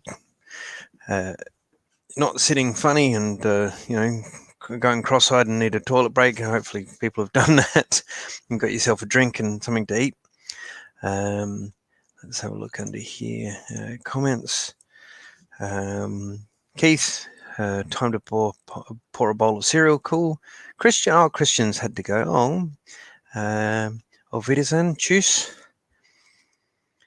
Let's see. So, pour a bowl of cereal. Absolutely. Christian, maybe join again later. Excellent. Fantastic. I hope you are back before we finish. And Keith says, welcome back. Yes, thank you. Hope you've got something good for cereal in front of you. And I reckon it's, I've got myself a hot drink. And I promise I'll mute the mic. I've got myself some cheese. Don't know, just open the fridge to get the milk for this hot drink. And I was like, ooh, cheese. Yes, thank you. Nice hard cheese, 24-month-old cheddar. Hey, whatever floats your boat. Alrighty, so I'm just going to, for the second half here, put, please feel free to post comments or questions.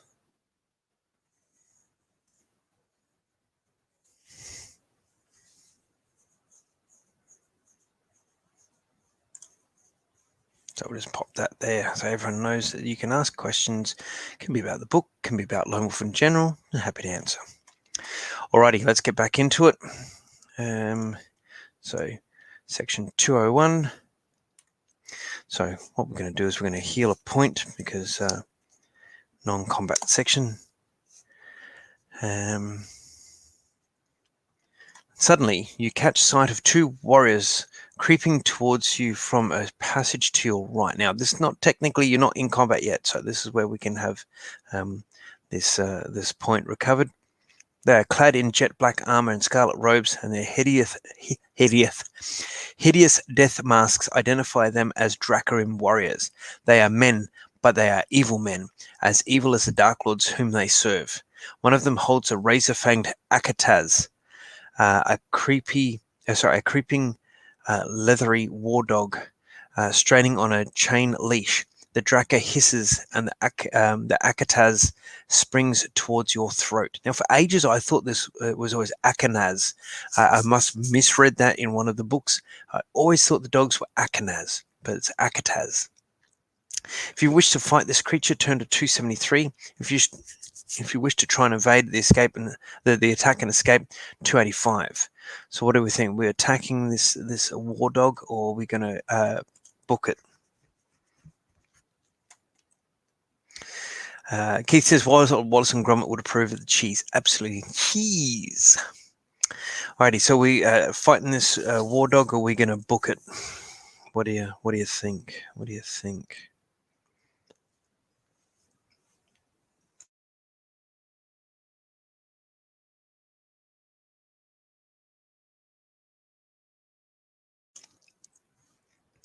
Evade. The thing with this cheese is because 24 months cheddar, it crumbles. I've got to be careful that I don't bite it and it goes everywhere. Yeah, we don't want to delay too long. So evade. Okay, cool. We'll take Keith's suggestion. We're going to evade combat. As you turn and sprint along the passage, a terrible roar of hatred and rage fills the hall. Kill him! You glance back. The Dracarim are unleashing their black swords, eager to obey their master's command. You race down some stairs, through a silver archway, and along a balcony that overlooks the lower palace. See, sometimes knowing when to get out of dodge is a good thing. The Akataz is nearly upon you. You feel its fetid breath on your legs. Instinctively, you dodge aside. At the very last second, it leaps. It crashes muzzle first into a marble pillar. A howl of pain leaves its broken mouth as you step forward and strike a death blow.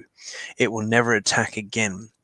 You glimpse the silhouette of Dark Lord Harkon in the hall below, his spiked fist raised. A Draka appears as if from nowhere and advances, a sword held high above its skull-like helm.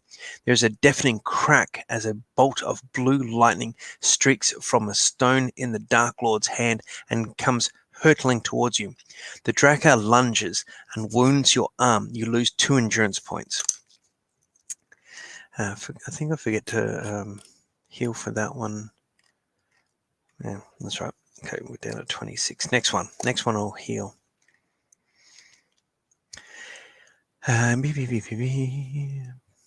But now he stands in the path of the bolt. In a flash of light, the Draka is gone, leaving only cinders and the rotten odor of scorched flesh behind.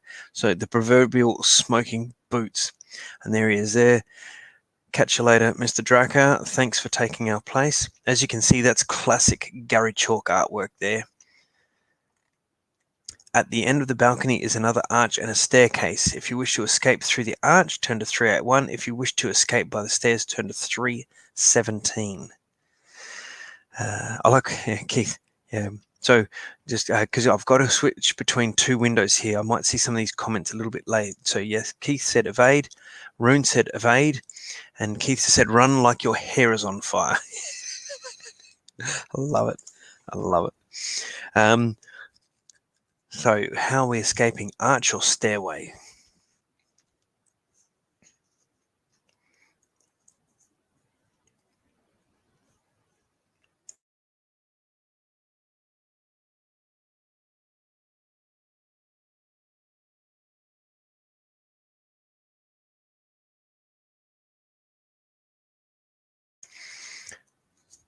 I'm just going to double check. Does that stair go up or down? Does it say? Yeah, let's come back here. A lot balcony, silver stairway. Race down some stairs. Silver stair, balcony, a balcony. Blah blah blah blah. Do crack. At the end of the balcony is another arch and a staircase. Okay, so it doesn't tell us whether the stairs go up or down. You race down some stairs, through a silver archway, and along a balcony that overlooks the lower palace. Then you move a bit more, the Draka.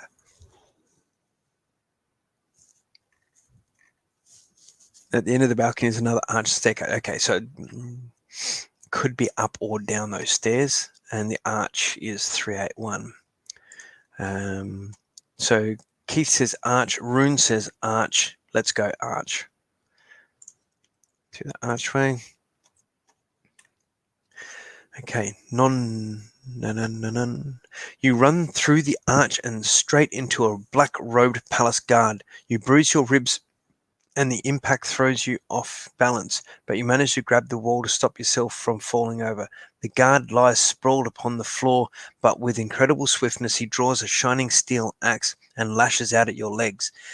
Pick a number from the random number table and we'll roll a dice. If you have hunting, add 2 to the number. So let's bring up our camera here with our dice and see. So when we have hunting, yes, we do have hunting. So dice roll plus 2 is 3, plus 2 is 5. So I think we just make the grade. You whirl your feet away from the shining steel and narrowly escape being wounded as the axe bites inches deep into the polished stone floor. However, before the guard can strike another blow, you lash out and send the axe spinning from his hand. He screams, clutching broken fingers to his chest. You turn and run towards an open door. The air is filled with the sound of pounding feet, for the palace guard are on full alert. Together with the Dracarim, they are now bent on finding and killing you as quickly as possible. Beyond the door, a bridge rises at a slanted angle over an enclosed garden, joining this part of the palace to a needle-like tower of white marble. At the entrance to the bridge, a narrow stair disappears into the garden below. If you wish to cross the bridge and enter the tower, turn to 396. If you decide to descend the stairs. Quite true, Keith. At least we aren't dodging a falling mast. That is, of course, a reference to Fire on the Water Book 2. I'm gonna go for Bridge to the Tower. Keith has said the same thing. Tower. Uh, Anyone else have any ideas? Stairs or tower? Trying to get away from the palace. Going down the stairs may get us closer to the ground, but we're still within the palace. We want to get out of the palace, so crossing the bridge and entering the tower may help us. Rune also says tower, so now I suspect Rune Shield is perhaps not your proper name. Maybe you're a Lone Wolf fan, and Rune Shield comes from the Lone Wolf New Order naming system. I apologize if it is actually your name. It's a very cool name. I remember playing the Lone Wolf New Order as a New Order Kai, and Runeblade. Runeblade was the Kai name that my character had in the New Order stuff. So you are quite welcome to use Rune Shield. The anonymity of the internet is a fantastic thing. Alrighty, so let's go to the tower.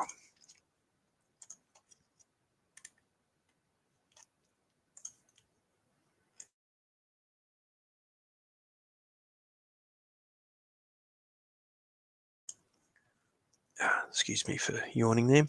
Inside the cool marble tower, 2 flights of spiral stairs meet at a landing. You detect the sound of distant running feet gradually growing louder. It is coming from one of the spiral staircases, but which one? Suddenly, a band of Dracarim warriors appear. They are crossing the bridge that leads to the tower. You must escape.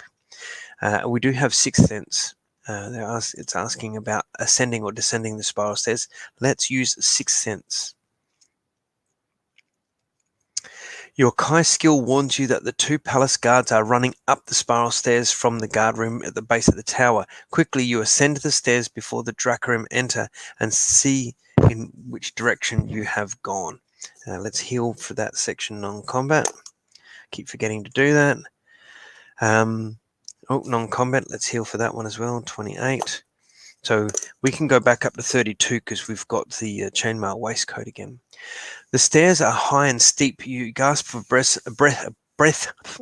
You gasp for breath and force your aching legs to climb, for the Dracarim are less than a dozen steps behind you. At the top of the tower, an open arch leads out onto a platform where a huge kettle drum stands.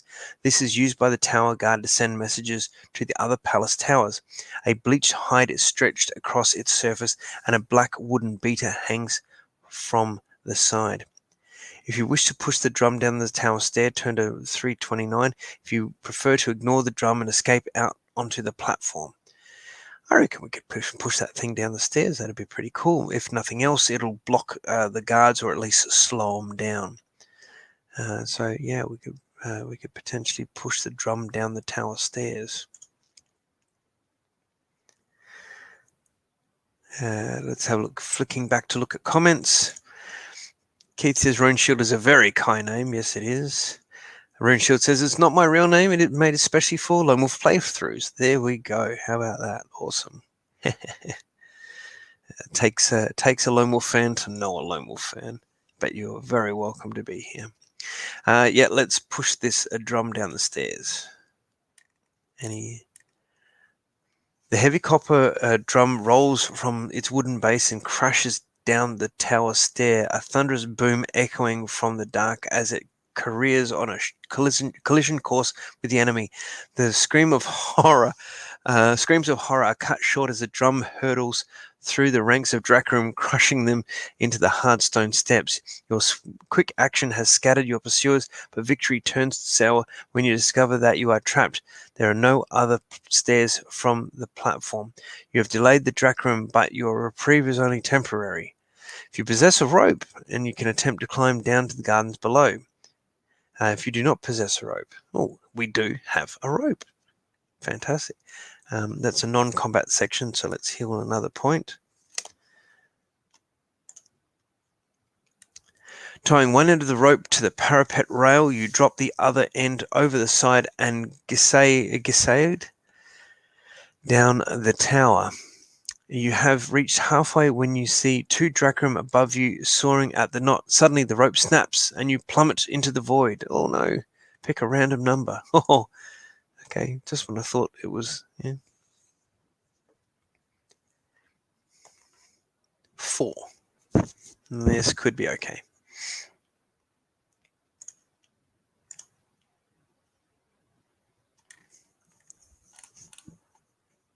Non-combat section, let's heal another point. 30. In a complete daze, you tumble and spin, totally unaware of whether you are falling head or feet first. The warm wind tears at your face, forcing your eyelids and mouth open. You can barely breathe. You scream with terror until you hit the upper branches of a toa tree. In the next instant, you hit water. You rapidly surface again and instinctively begin to pump your legs. You have no idea in which direction you are swimming, but in 3 strokes you find yourself at the side of this deep, sculpted pool of clear water. Still shaking from the shock of impact, you crawl your way out onto a mossy bank. Miraculously, you have escaped injury, but your ordeal is far from over. The Drakram and the palace guards watched you fall, and at this very moment are racing down from the tower and the bridge to the palace gardens. Ahead of you, beyond a tree-lined colonnade, a flight of steps ascend to a small portal in the wall of the upper palace. To your right, a leafy tunnel winds away into the trees and shrubs. If you have the Kai discipline of tracking, which I don't think we do, no, we don't. If you wish to climb the stairs to the portal, if you wish to follow the winding path. So dropping back out of that into the chat now. And yes, Keith says, yay for rope. Well, I could say fat load of good it did us, but the rope was doing all right. The soaring action of the Drakkar did not so much. And yes, blast tracking again would have been the same. All the ones with Sixth Sense and Animal Kinship and whatever like that we just whistled through would have had us come unstuck if we had tracking. So it's sort of, I think Joe does a great job of balancing out all these books for what skill to use when, and not to hang out to dry if you don't have it. So I think he's done very well with that. So stairs to the small portal, or shall we follow the winding path?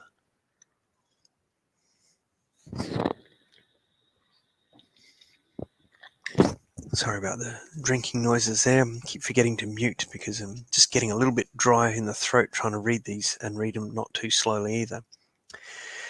Keith says winding path. We can certainly try the winding path. I might just remove that one. Okay, winding path 391. As you follow the track deeper into the arboretum, high-pitched shrieks echo above the ceiling of creepers and low branches. The air is humid as a jungle. You press on, but the going is difficult. The soft, sticky, rotting humus clings to your boots like river clay. A sudden movement on the path ahead makes you dive for cover. A handful of Drakram are coming this way, led by a figure dressed in red. If you reach the Kai rank of Warman or higher, turn to 242, which we have. Being a savant, we are higher than a Warman. So we'll go to that. So non-combat, let's heal a point. You recognize the creature dressed in red. It is a Vordak, a servant of the Dark Lords, one of the powerful undead.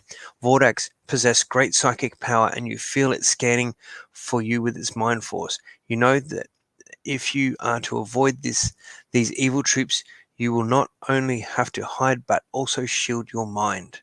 Pick a number from the random number table if you possess. Let's see, we get add 2 if we got camouflage, add another 3 if we got mind shield. So we can add 5 to whatever we roll. So let's bring up that. Let's bring up the thing there. So we add 5 to the dice roll. I gently tip that forward. That's a 10 or a 0, which means it's 7 or over, which is good. So we click that. Pressing your hang on, non-combat. Let's add another point. So we're back up to full health. Pressing yourself against the damp soil, you hold your breath and pray that you will not be seen as the Vordak glides into view. Its bony arm is outstretched, and a skeletal finger sweeps the lush undergrowth on either side of the path.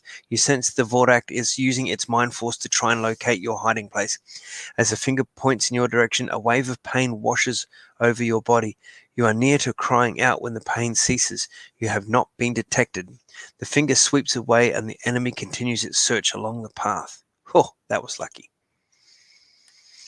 Eager to put distance between yourself and your merciless enemy, you race headlong through a tangle of trees and roots until you stumble upon a small domed hut of lattice wood, half hidden by a curtain of vines. Peering through the dense foliage, you see that the vines reach up to a wrought iron walkway which ends in an open stone door. If you wish to climb up a vine to the walkway and escape through the stone door, turn to 352. If you wish to search for an exit from the arboretum at ground level, turn to 332. Okay, we're climbing vines, or we going to go ground level and see what we can see. So, vines or ground level? What do we think, guys?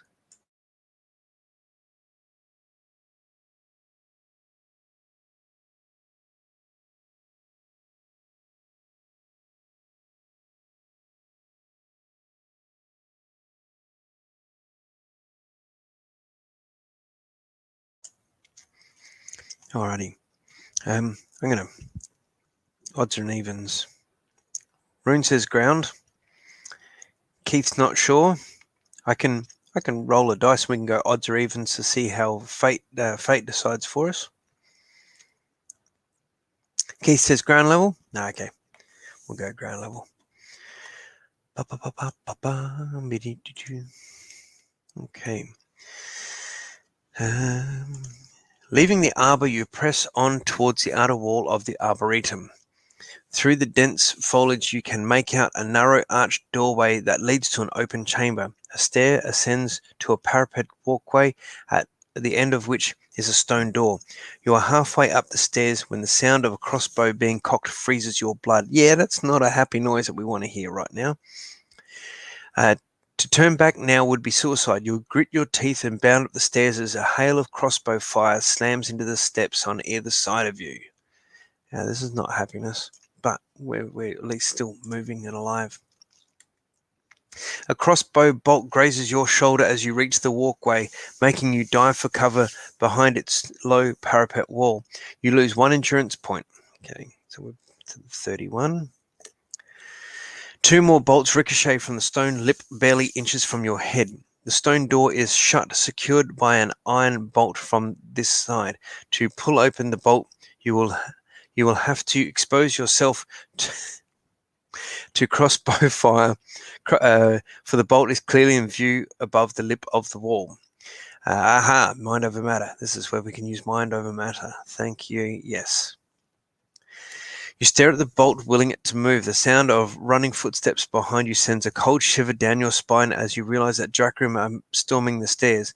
Then slowly the bolt begins to move. As soon as it clears the bolt hole, you pull open the stone portal and race through, unaware of what lies beyond. Beyond the portal lies a vaulted corridor leading to a grand stairway. You narrowly avoid confrontation with a dozen Drakrim, saved by your lightning reflexes. As the enemy rush from an archway on the second floor landing, you dive behind a statue of the recently deceased Zarkan Mudala. They are so intent on their chase that they fail to notice your hiding place and hurry down the stairs, grunting in their heavy armor as they run. Silently, you give thanks to you give thanks that Zarkan Mudala was a very stout man, and that his statue casts a very large shadow in which to hide. At the top of the stairway, you discover a hatch which gives access to the roof. You climb through it and follow a path. Oh, hang on, we forgot to cross off the rope from last time, because we didn't get away with that. It didn't say we could pick it up either. It just says we used it. So, yeah. You climb through it and follow a path of sun-bleached tiles that wind in and out of the domes and turrets, eventually leading to a bell tower. You are exhausted and need to rest, your mind still full of the shock of your encounter with Dark Lord Harkon. The sound of his terrible voice repeating the words "Book of the Magna Chi" echoes again and again in your mind. With desperation sapping your will, you peer out through a grill in the bell tower. The sight before you renews your flagging hope, for it inspires a daring escape plan.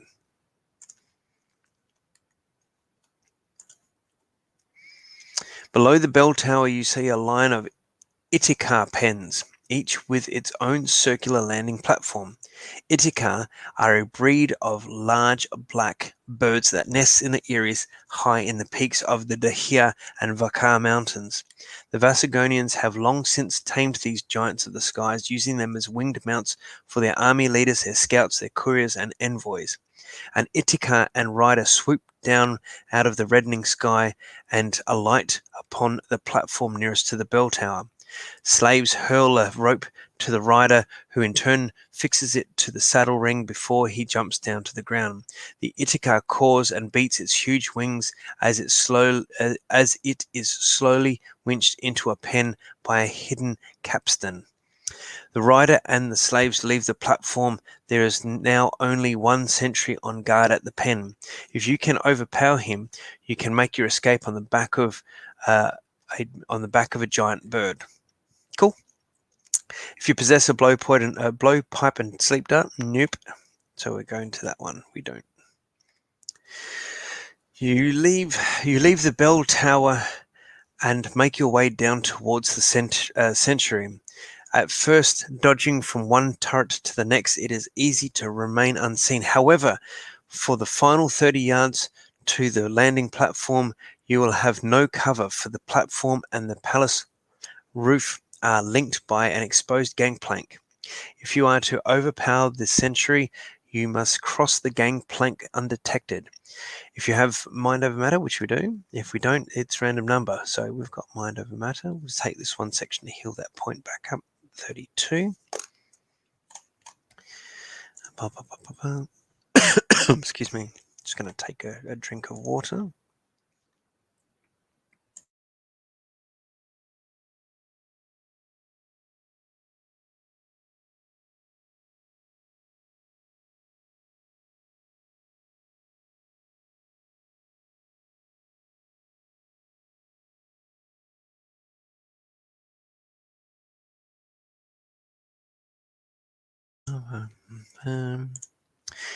Keith has here, Itikar pens are the best. I'd rather write with one of those over a big scripto or cross pen any day. Yes, indeed. But unfortunately, it's a writing implement that'll probably snap and take your hand off.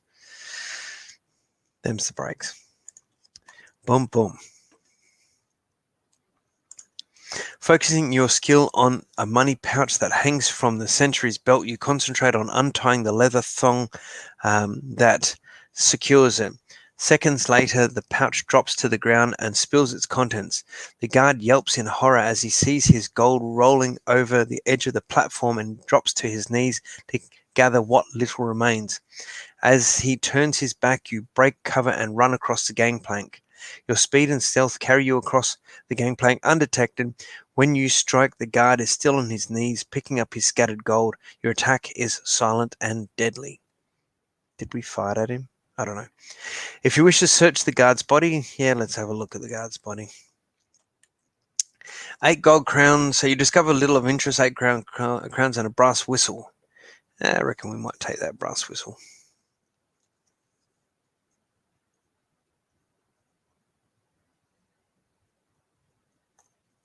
Just in case it's something for the Itikars. Special item. Oh, excuse me.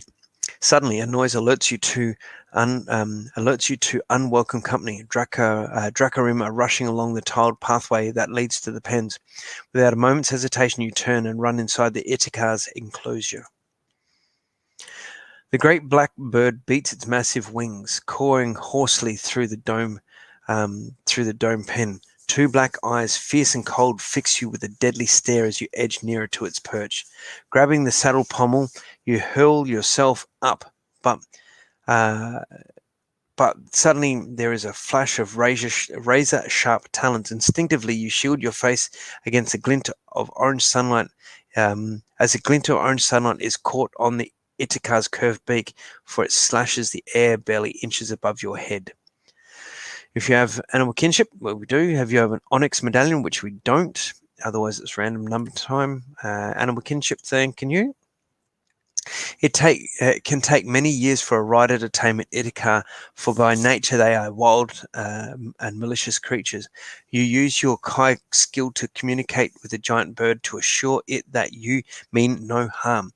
It fixes you with a cold black stare, but you sense that it is no longer hostile. As you settle in its wide saddle, you catch a glimpse of the Dracarim as they stream across the gangplank. Quickly, you lean forward, unhook the anchor rope from the saddle ring, and grab the thick leather reins. You are jerked backwards in the saddle as the Ithaca leaves its perch. It shrieks and caws, its wings beating as loud as thunder. A handful of Dracarim are scattered as if they were rag dolls as the great black bird emerges from the pen and takes to the sky. You catch a glimpse of a Draca, his death mask slashed in two by the bird's razor-sharp talons as he pitches from the landing platform and tumbles to his death in the palace gardens far below. There he is, another Gary Chalk picture. And poor guy's not having a good day, are you, bud?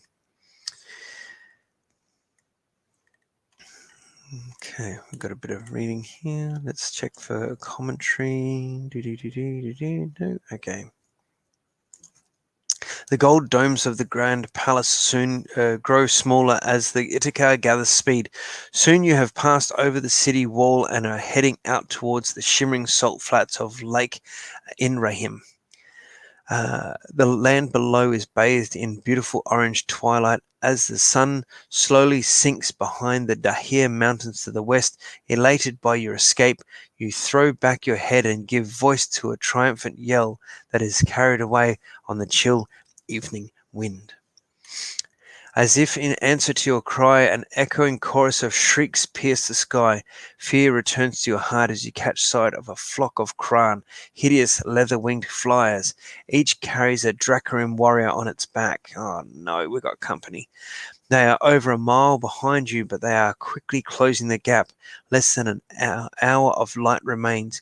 If you can evade them a little longer, you may be able to lose them when night falls.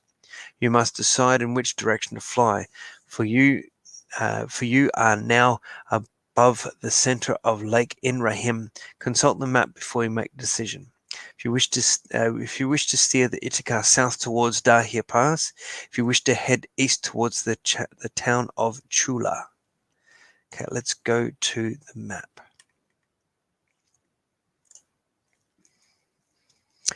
Kenra's already on to it. Keith's already on to it. Dahir Pass. Anyone else care to? Let's see if I can zoom in on this map a little bit. Okay.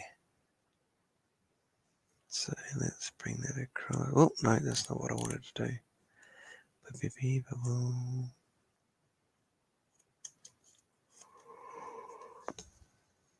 Oh, excuse me. So there's Barakish. There's the Dahir Mountains. There is Chula, and there's Lake Inrahim.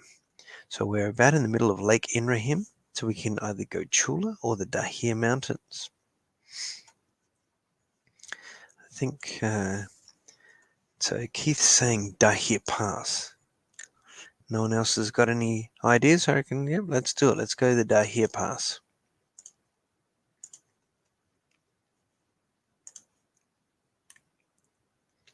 A terrible shriek rings out above the rush of the wind, filling your head with pain. You are being attacked by a powerful mind blast. Unless you possess the Kai discipline of Mind Shield, which we do, okay, don't need to worry about that. The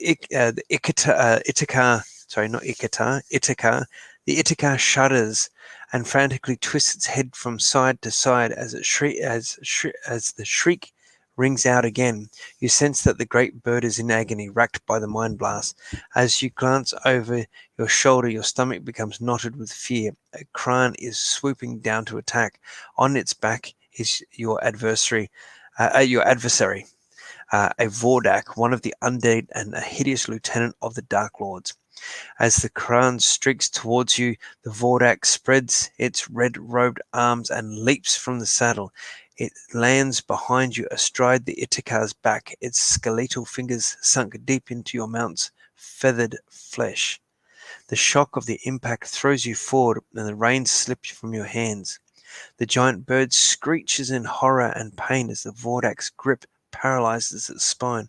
You must act quickly, for the Itakar is now plummeting towards the salt plain of Lake Inrahim.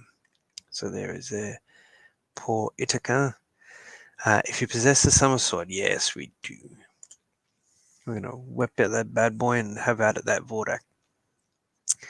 As you unsheath the summer sword, a vivid golden flame shoots along the blade. The Vordak shrieks in terror, its blood-drenched bony fingers clawing at a black iron mace that hangs from its belt. It raises the mace to parry your blow, but the sun's sword shears through the iron, a splash of blue flame erupting in its wake. You strike again, curving the golden blade in a great arc. It bites into the Vordak's neck, tearing through its unnatural body and severing it diagonally from collarbone to hip. A sickening acid smell chokes your throat as a fountain of green slime erupts from beneath the red robe. The Vordak crumples and topples from view, its dissolving corpse hissing as it spirals towards Lake Inrahim. Sheathing your sword, you grab the reins and fight to control your injured mount. You have slain the Vordak, but the battle is not yet won. The Itakar is losing a lot of blood, and it could become unconscious at any moment and drop like a stone. Suddenly you spot something in the distance. It is a sight that renews your faith in miracles. Oh, so this is fun. Everyone's happy with the past. Jason, Rune, Bruce, excellent. Emerging from a bank of clouds on the skyline is a flying ship. It is a small craft no bigger than an on-ram river barge, with two triangular sails swept back either side of its curving prow. In the fading twilight, you can make out a long pennant that flutters from its mast. A faint humming reaches your ears. Your first reaction is disbelief. What you are seeing must be a trick of the light or some fiendish illusion created by the Dark Lords. However, as the ship floats nearer, your senses tell you that it is indeed quite real. If you have ever been given a crystal star pendant, tune to 336. If you do not have it, 275, which we do. So we've got it, crystal star pendant. Standing at a fortified platform in the center of the strange craft. So what's Keith got here? Fantastic picture of this scene on the Berkeley Pacer US cover. Yeah, I don't have that one. That's one of the ones I'm going to be looking for. And so what's Jason saying? Grey Star. No, it's not Grey Star. It's not Grey Star. It's a good guess, but it's not Grey Star. We'll find out in just a second. Although I think Jason's saying, ha ha ha, he knows that it's not Grey Star. Standing at a fortified platform in the center of the strange craft is a blonde-haired young man with deep brooding eyes. Instantly, you recognize him. It is Banadon, the young Sumlending magician who gave you the crystal star pendant at the ruins of Ralmus after you saved his life in a Geok ambush. So, if we do that, there's Lone Wolf, but yes, here is Banadon. And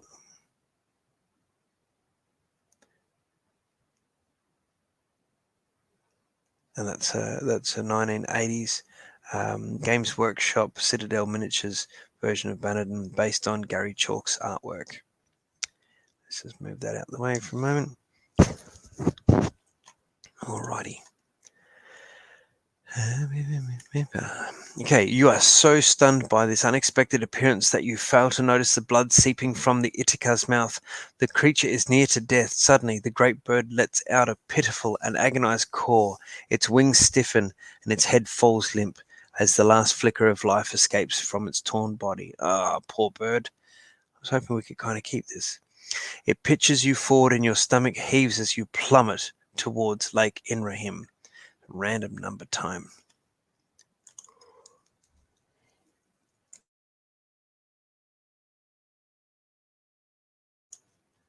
Alrighty. So we want a random number. 2. Is this going to be disastrous? As you tumble earthwards, a blur of colours flashes before your eyes as the Kran riders a skyship and the distant horizon all melt into a kaleidoscope of shapes and images which you fear will be the last things you will ever see. You have prepared yourself for death and are calm and relaxed when suddenly you feel your body entwined with by a mass of sticky fibers. There is a terrific jolt which leaves you breathless and stunned. The impossible is happening. You are no longer falling but rising. A net of clinging strands that has caught you like a fly in a web. You rise up into the sky towards the flying ship as quickly as you fell. 3 bearded dwarves clad in bright padded battle jerkins pull you aboard an outrigger that runs the length of the hull.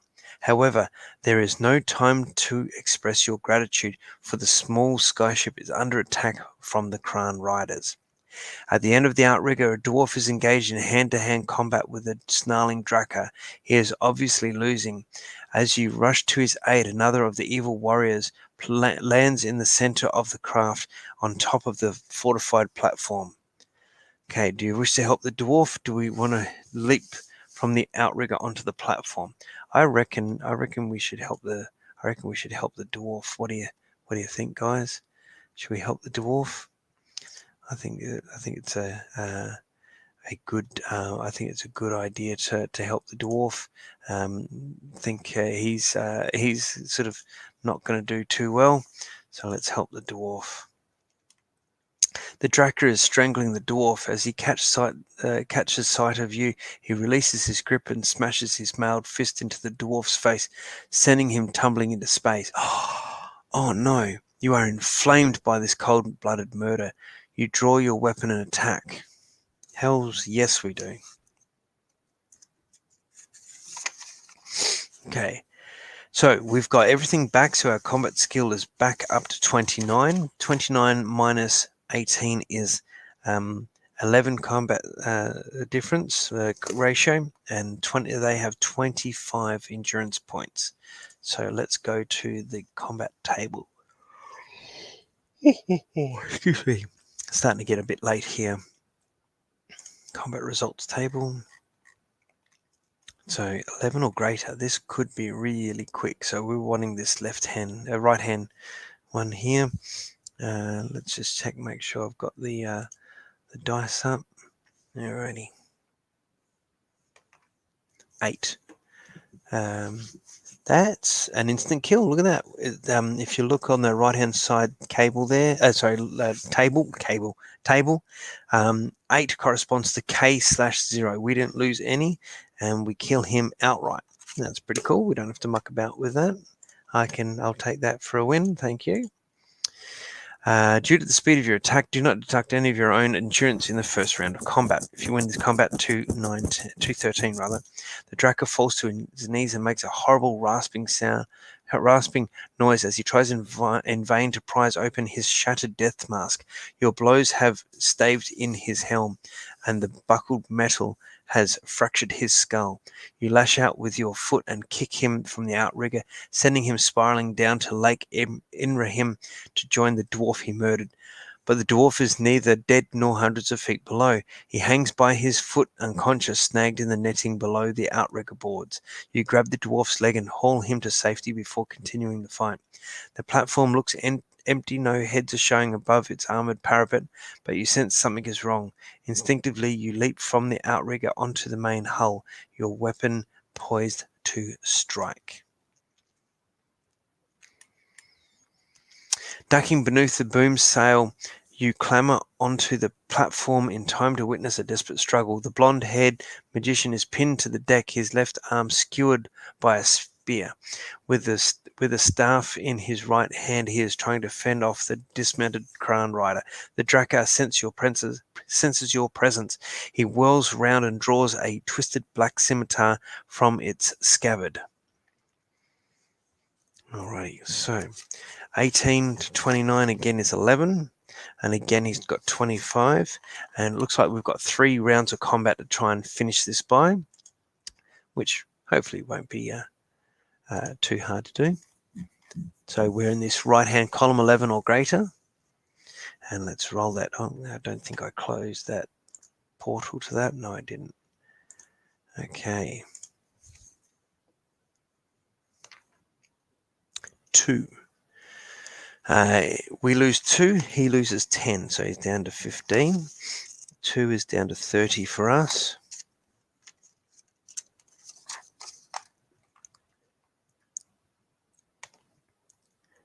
What's that? 3. We lose 2, he loses 11, so we're down to 28. He's down to 4. Now, how long did we have to finish this? 3 rounds, I think it was. We're into our 3rd round now. So let's go for gold.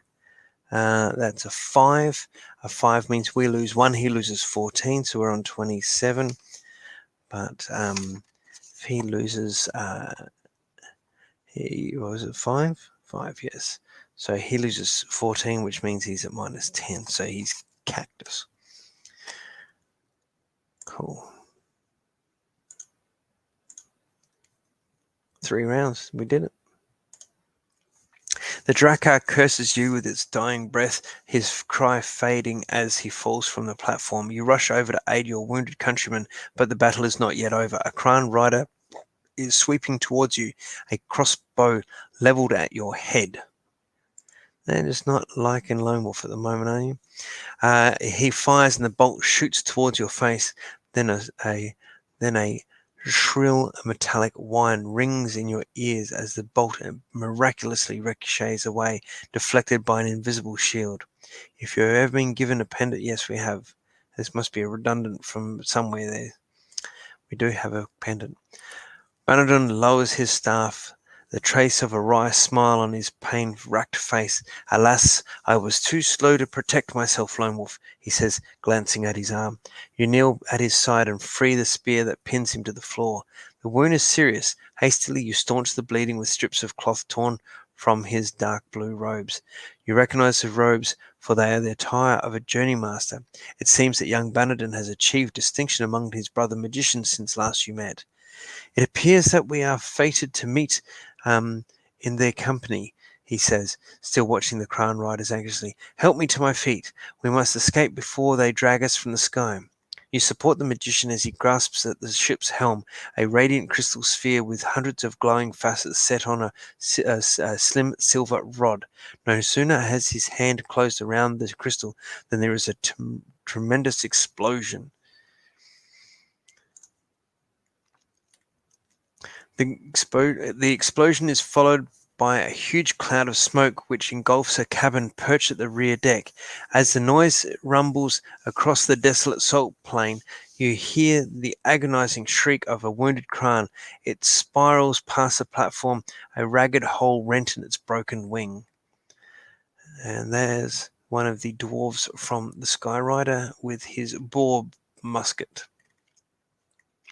The smoke clears to reveal the grinning face of a dwarf at the cabin window. A smear of soot blackens his rosy cheeks and exaggerates the whiteness of his crooked teeth. He is holding a tube of smoking steel that he assumed to be a magic staff, until you notice that each of the dwarf crew carry identical staves.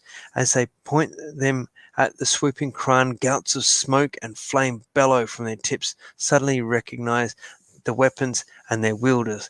They are the dwarves from the mountain kingdom of Bor, armed with one of their inventions for which these ingenious artisans are justly famous throughout Magnaman.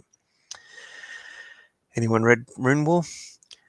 The Kran are terrified by the noise. They turn their leathery tails and fly away. The Dracarum riders powerless to stop them. The primitive guns have claimed only one victim, but nevertheless they have driven off the enemy and saved the skyship from disaster. Bannerton steers the craft about, banking steeply until the ship faces the darkening peaks of the southern mountains and the distinct V-shaped cleft of the Dehia Pass. So, random number table again. Get the dice ready. The dice says, keep nudging this thing, can't do that. 8. 8, 8, 8.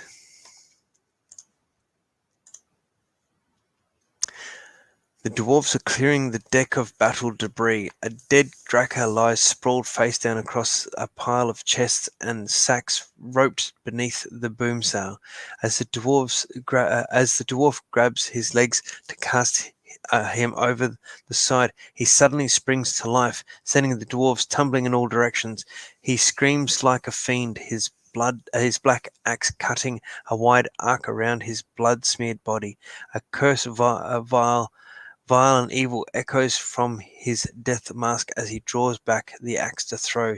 His target is you. If you have the Kai discipline of hunting or sixth sense, which we do, you dive aside, your Kai skills saving you from the axe that is spinning towards the platform. Suddenly, a deafening bang rings out, and the Drakkar is flung backwards, his breastplate torn open by a dwarf shot. He gives a long, agonizing death cry as he disappears from sight, tumbling into the darkness that surrounds the speeding skyship. As if in answer to the shot, a menacing roll of thunder rumbles across the darkening plain from Barakish. It is as if the city itself were cursing your escape. Bannerton appears at your side, his face lined with concern, as he offers a shaky hand to help you to your feet. You notice that the makeshift bandage which binds his wound close is soaked with blood. He is pale and weak and close to collapsing. If you have the Kai discipline of healing, which we do, so I reckon we give Bannerton a bit of help with some bit of healing. Clasping your hands around Bannerton's injured arm, you concentrate your Kai skill on healing the torn muscle and splintered bone. The warmth of your healing power numbs the pain and repairs the internal damage sufficiently to be able to remove the blood-soaked strips of cloth. The wound is still open, but you have saved the limb. We'll help him now, Lone Wolf, shouts a strange voice. You are surprised by this bold claim and turn around to discover who made it. Two dwarves clamber onto the platform and hurry to their young captain's side. One flicks open a red velvet satchel strapped to his barrel-like chest and removes a glass vial and a clean linen bandage. They attend to the wound, and as his strength returns, Bannerton listens intently to your account of the terrifying events that have led up to this meeting. As you conclude your woeful tale, Bannerton speaks, his voice full of grim determination. The future of Summerland rests in our hands, Lone Wolf. We must stop Dark Lord Harkon from destroying the Book of the Magnakai. I've heard tell of the tomb of the Marjan from the nomads of the Dry Main. They say it is a terrible place, a place of horror and death. For what little there is to die there. It lies beyond the Dahir mountain. It lies beyond the Dahir, near to the oasis of Ballofton. That is all I know. For the Mahan hid their tombs well, and what few traces remain have long since disappeared beneath the shifting sands of the Dry Main. Your face conveys the disappointment you feel upon hearing these words. However, all is not lost, says Bannerton, undaunted. There is a man who can guide us there. His name is Tipasa Edaruk. Tipasa the Wanderer. It is he who we must seek, for he is the only man who has ever entered the tomb of the Marjan and lived to tell the tale.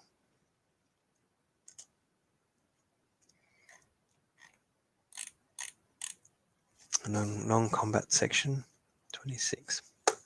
Bannerton takes over the helm of his extraordinary ship, the Sky Rider, as the dwarves call it, speeds through the gathering darkness towards the Dahir Pass. Visibility diminishes with every passing minute until finally you can no longer, you can see no further than the outriggers. You feel uneasy as if the Sky Rider veers but a fraction off course, you will be smashed to pieces against the mountainside. Do not worry, Lone Wolf, says Nolrim, the dwarf with the velvet satchel. The captain will see us through.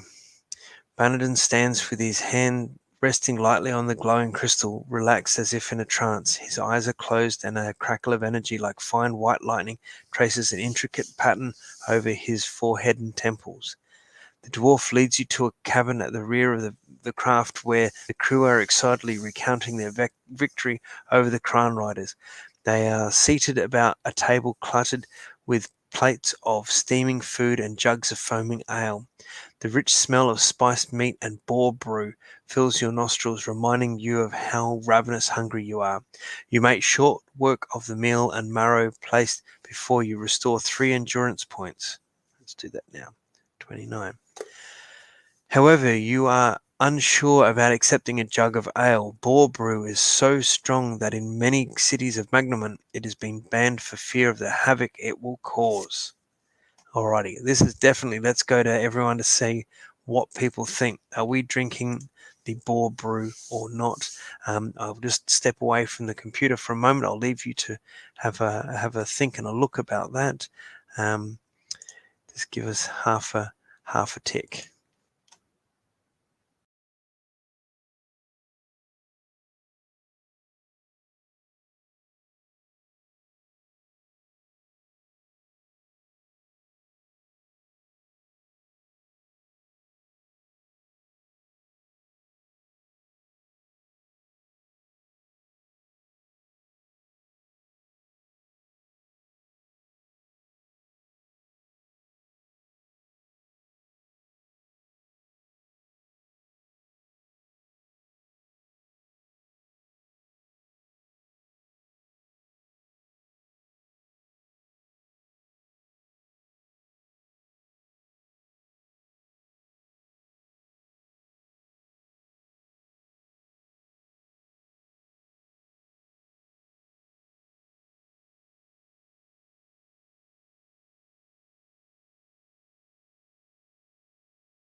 Alrighty, I'm back. Sorry, I just had to quickly go and buy a break. Okay, so Keith says, "Oh, let's drink it." Jason says, "Yeah, why not have a beer? You deserve it." Oh, Larson, g'day, buddy. Let Kendra drink it and and passes. Yeah, it's been a rough day. We deserve a boar brew. I need to, we have a lot of we'll have a lot of craft breweries here in Adelaide, and I'm friends with some of them because of work. And I want to try and get a list of Magnum and beers, including boar brew, and um, see if any of the craft brewers are Lone Wolf fans. I would reach out to Joe's son Ben and see if they'll let us do a limited run of Magnum and beer. That would be very cool. That would be very, very cool. Alrighty, so let's accept the jug of ale. The ale is thick and creamy with a taste like malted apples. You lower the half-empty tankard and wipe away the froth from your lips with your sleeve. Pick a random number. Okay, if your current endurance is less than 15, which it's not. If your current endurance is total of 25, which it is, add 2. If you've reached the Kai rank of Savant, add 3. So we can add 5 to this roll. So let's bring up that. So we're adding 5 to this. That is a 7. Oh, just got to be careful. I've just nudged this. Don't want it. So 7 plus 5 is 12. So score is now 7 or above. The dwarves continue their meal, pausing only to light large hooded pipes. Through the bluish hue of the pipe smoke that clouds the low cabin roof, you notice that they are casting nervous glances at you, as if you might explode at any moment. After 5 minutes have passed, Noelrim raises his tankard and proclaims a toast to Lone Wolf, a man amongst dwarves. The dwarves guffaw at Noelrim's wry toast and raise their tankards in a salute to your courage and your fortitude. The boar brew has loosened their tongues and they are eager to tell you of their past exploits. So we'll heal a point there. 291. You learn that the dwarves were once the crew of a more conventional vessel, a merchantman that sailed the Tenteras of southern Magnemon. The Tenteras is a vast expanse of lakes and landlocked seas which connect to form a continuous canal. So what we'll do is we'll just quickly pause there. I'm going to get the Magnemon companion up again like this. I'm just going to find. So just very quickly. Where is it? Where is it? Here. So there's a like a big rift along the center here. Between Magnemon, northern Magnemon and southern Magnemon. We'll go to this one here. So the map, this blooming green screen annoys the bajingos out of me. All right, let's not worry about that. So basically, northern Magnemon, southern Magnemon, this big strip of like this rift of water between the two is what they're talking about. Keith says there? Boar brew, chai cheer, farina nog. Was it? Farina nog. That's right. There's one other. There was one other somewhere. There was one. Oh, yes, I remember. It's coming up soon. It's coming up soon. If I remember correctly, it's coming up soon. Alrighty, let's get back to this description. The Tenteras. Tentarius is a vast expanse of lakes and landlocked seas which connect to form a continuous canal stretching for nearly 3,000 miles. They were created, as was the Rime Rift of Duranor, by a massive landslide. 3 years ago, the dwarf's former captain, dwarf called Quan, lost his ship, his cargo, and his crew whilst gambling at cards. It seems the unfortunate captain was unaware of Bannerden's true profession until it was too late. As a result, Bannerden became the dwarves' captain, and ever since they have adventured with him across the lands and skies of southern Magnemon. The Skyrider itself was given to Bannerden by the magicians of Desai in return for his help in defeating the Gagadoth. A monstrous creature that terrorized their land over which their own sorcery could not prevail. The Skyrider was traveling from Desai on its way to Barakish when you appeared. The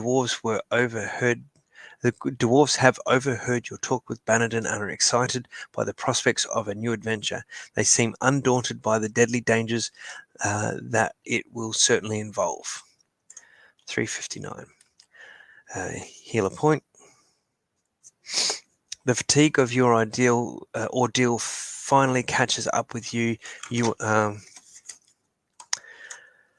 You are finding it impossible to keep your eyes open. Nolrim shows you to a bunk in the hull of the Skyrider. Gratefully, you climb into the bed and pull the blankets over your aching limbs. Nolrim apologizes that the bunk is too short, but his words fall on deaf ears. You are already asleep. Restore 2 endurance points for this much needed rest. That's cool. Brings us back up to 32.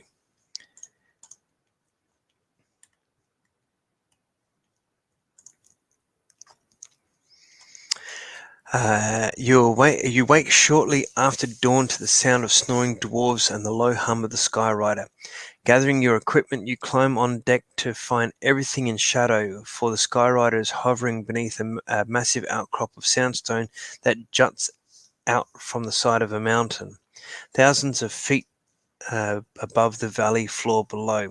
Bannerton stands at the helm, but he is no longer in a trance. Kran riders, he says, pointing to the sun-bleached valley beyond the shadows. They arrived with the dawn. You stare out across this alien landscape, a mountain valley filled with pillars of massive and precariously balanced boulders. The Vasigonians called this place the Coups, the Needles. The rocky columns reach so high into the sky that the avalanche seems unavoidable.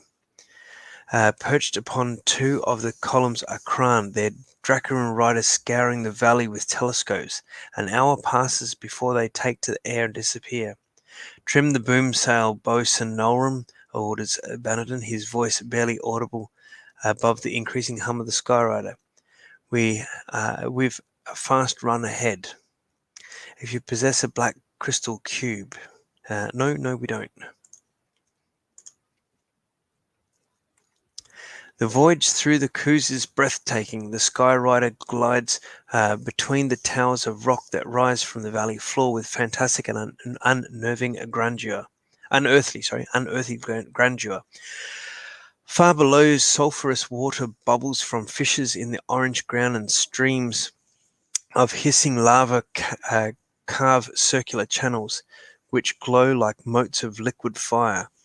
You watch the sky, but there are no signs of the enemy. Ikaresh, says Bannerton pensively, the eagle's lair. That is where we will find Tipasa the Wanderer. It is the place of his birth and the home of his family. He roams the dry main, but he always returns to Ikaresh. It is late afternoon when you reach the hills beyond the Coups that overlook the town of Ikaresh. Bannerton moors the Skyrider to a pinnacle of stone, and a rope ladder is lowered to the ground. It has been decided that you and he will enter Ikaresh on foot and locate Tipasa, while Nolrim and the crew wait in hiding for you to return. The sight of the Skyrider hovering above the mountain town would be sure to arouse unwanted interest in your arrival. You and Bannerton prepare yourselves for your mission by staining your skins with brown kopala berries and dressing in grey and white robes commonly worn by the mountain people of this region.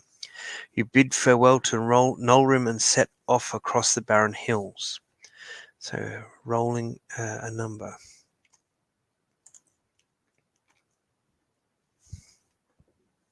Let's bring up the camera. 9.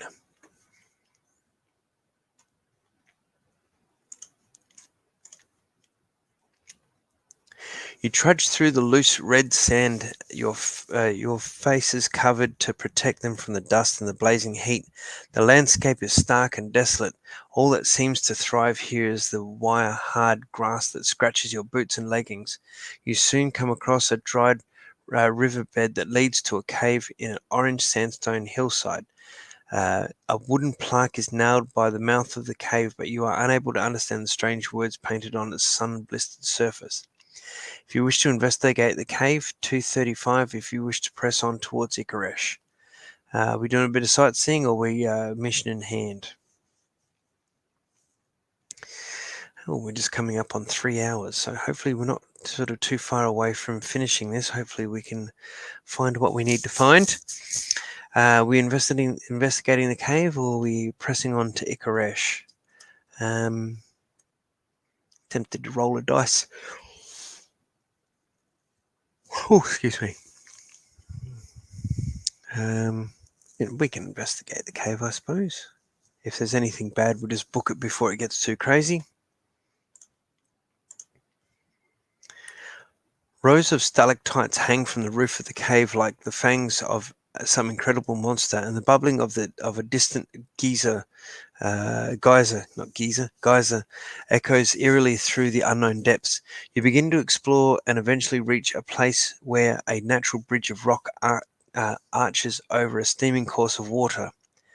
Red with awe. Huddled beneath the bridge is a pathetic figure, its body bent and emaciated. A tattered blanket covers its face and its withered hands as he clutches a crude fishing rod. A small catch of lava crabs lies on the bank, their claws twitching as they slowly die. As you move nearer, the figure raises his face to stare at you. It is a man, but the sight of his face shocks you to the core. If you have the Kai discipline of healing, yes, we do. The old man's face is a mask of putrescent green sores. The pupils of his eyes are yellow, and his ragged grey lips hang in tatters. He suffers from vaxillus, an infectious disease that rots the skin and attacks the nerves, resulting in hideous mutilation and deformity. He has been cast from his community, banished to this cave where he must eke out the last few years of his life in misery and solitude. If you possess some ode herb and wish to give to the poor of Alexa, we don't. Now, I know we get ode herb earlier in this adventure, but we didn't get there. We didn't get past that area there. So, unfortunately, we don't. So we have to flee the cave. Sorry, buddy, you are on your own. We do not want any thing. Okay. You race along the rock-strewn cave, eager to escape from the infectious old man. The horrific stories that you have heard about Vaxillus makes you careless in your haste. You lose 2 items from your backpack. Choose which 2 items to erase from your action chart. Okay, so we've got 3 healing potions, 3 meals. What are we going to get rid of?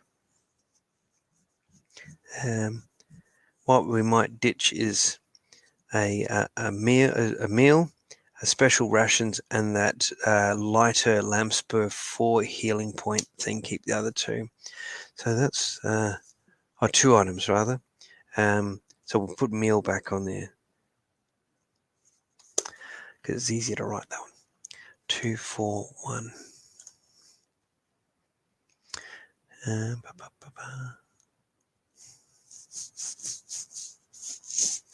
Okay, sorry.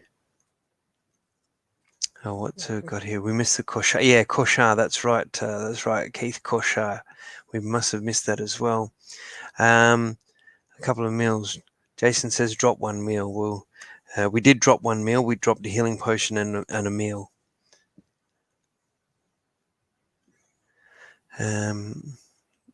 Okay. Once outside the cave, you and Bannerton waste no time in pressing on towards Ikaresh. As you near the outskirts of the town, you pass a small round hut where a goat is eating from a manger next to the door. A man appears in a darkened doorway and bids you welcome. He touches his forehead in a salute of friendship, invites you to enter his humble home. If you have the Kai discipline of Sixth Sense, yes, we do. If you should accept his invitation, so Sixth Sense. You sense that the man's show of friendship is genuine. He may be able to help you find Tipasa the Wanderer if you accept his hospitality. We're going to go in and say g'day. The man is short of stature, but his broad-shouldered and strongly built physical characteristics common amongst the tough mountain dwellers in Vasagonia. He pulls a cork from a bottle of lime green wine, and no, we haven't, and pours 3 large measures into earthenware cups. Koshar! He exclaims, and downs the wine in 1 swift gulp. If you wish to follow his example and drink the strange wine, turn to 211. If you do not wish to drink the wine and ask him where Tipasa can be found, let's drink the wine. Despite your misgivings, the lime green wine tastes delicious. A warm glow radiates slowly from your stomach, filling you with a comfortable sense of well-being. Restore to endurance. Well, we don't need to. The man looks delighted by your reaction to his wine and offers to sell you a bottle for 5 gold crowns. If you wish to buy the bottle of Koshar, pay the man 5 gold crowns and make the. So there's enough in there for 4 endurance. So I'm going to go out on a limb. There's no footnote there that that is going to be a backpack item. So let's we're down to 45 gold crowns, and we have Koshar plus 4 EP. Cool. So we didn't miss it, Keith. No, I knew that. I was just stringing you along. I do remember this because I remember the name. The name just sounds very cool. Occasionally, there's throughout your life, you find words that just sound cool. If our friend Christian's still here in German, 20 is 20, and it's a cool word, audibly to me, a cool word. And I remember reading Shadow on the Sand as a kid, and koshar just like caught me as a word, koshar, and it just sounded cool. So I remembered we hadn't missed that section just now. If you wish to question him about Tipasa the Wanderer, yep. Ah, Tipasa, he replies thoughtfully. He lives near the Duga market, but exactly where his home is I am not sure. I haven't seen old Tipasa for years. If you should find him, remind him of Kamsin the goat herd. He still owes me 12 crowns that I have not forgotten. You thank the goat herd for his help and bid him farewell before continuing your trek to Ikaresh.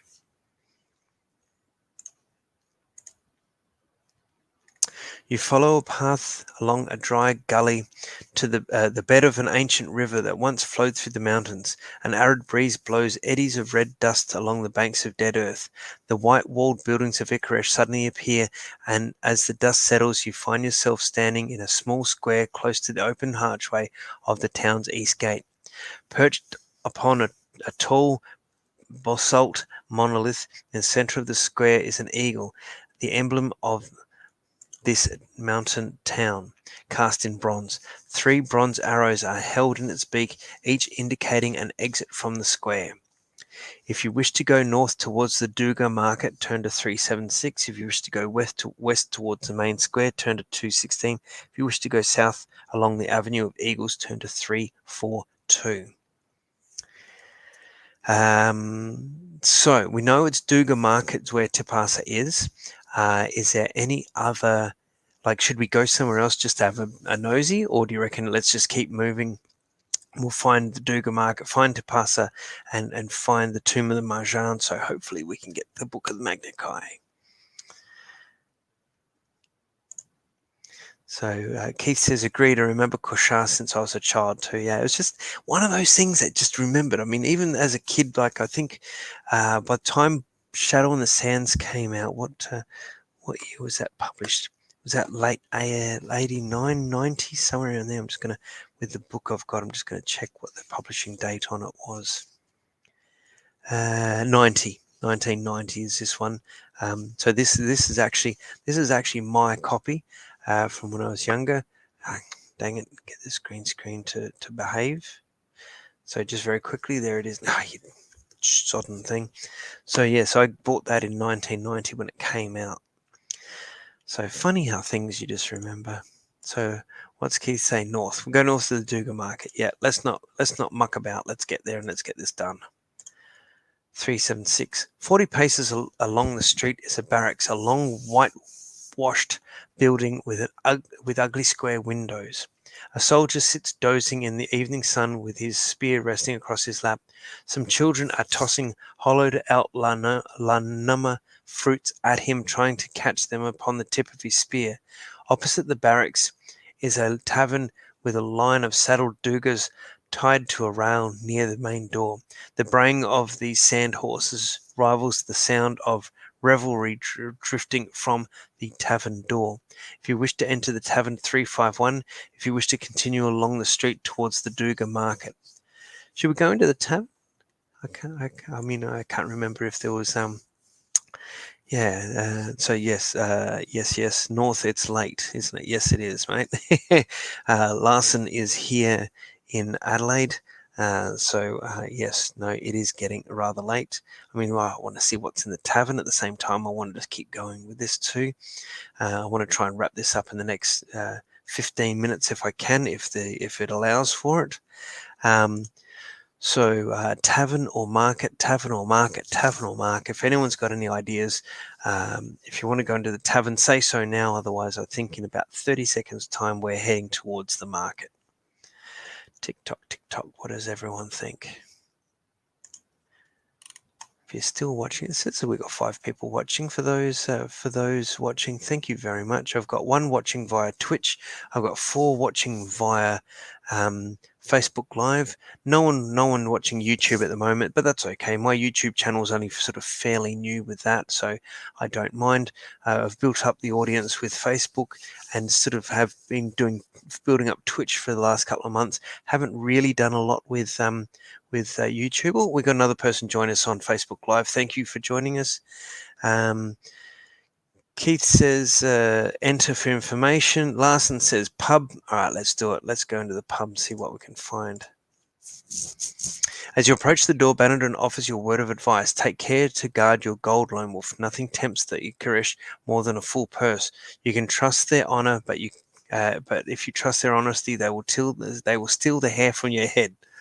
Inside, the mood is one of celebration. Tables have been drawn together to form a large semicircle, in front of which stands a small, broad-shouldered man dressed lavishly in an embroidered costume. A gold-mounted sword hangs by his side. Its velvet blue scabbard is as vivid in colour as the man's silk pantaloons. Affectionately, the man embraces his companions, kissing their friends and relatives who have travelled so many miles to celebrate his wedding. At his side sits his bride, her face concealed behind a shimmering veil of pearls. Suddenly, the tavern is filled with music as the guests take to the floor for a wedding dance. On the far side of the floor, you see the owner of the tavern, a stout old lady dressed in sombre black. She watches the festivities with tears in her eyes. If you wish to approach her and ask where Tipasa the Wanderer may be found, 276. If you wish to leave the tavern and continue along the street, 202. So, well, we wanted to see what we could find. So maybe we just ask her about Tipasa the Wanderer.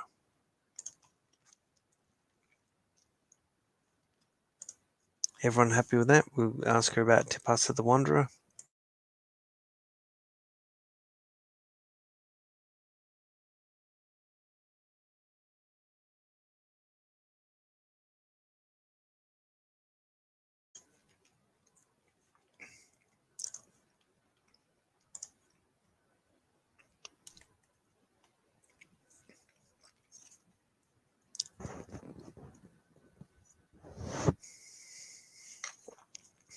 Why do you ask? She replies suspiciously, blinking the tears from her eyes. What business do you have with old Tipasa? He is a friend, replies Bannerton, placing a gold crown on the tavern counter.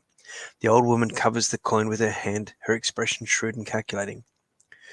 Sushila is old. Her memory has faded with passing years, she says, waiting expectantly and glancing at Bannerton's money pouch. He opens the flap to remove another crown, but the pouch has been emptied by a nimble pickpocket. Sheepishly, he avoids your stare, his face growing redder by the second. 5 gold crowns may refresh my memory, she says, her gaze now resting upon you.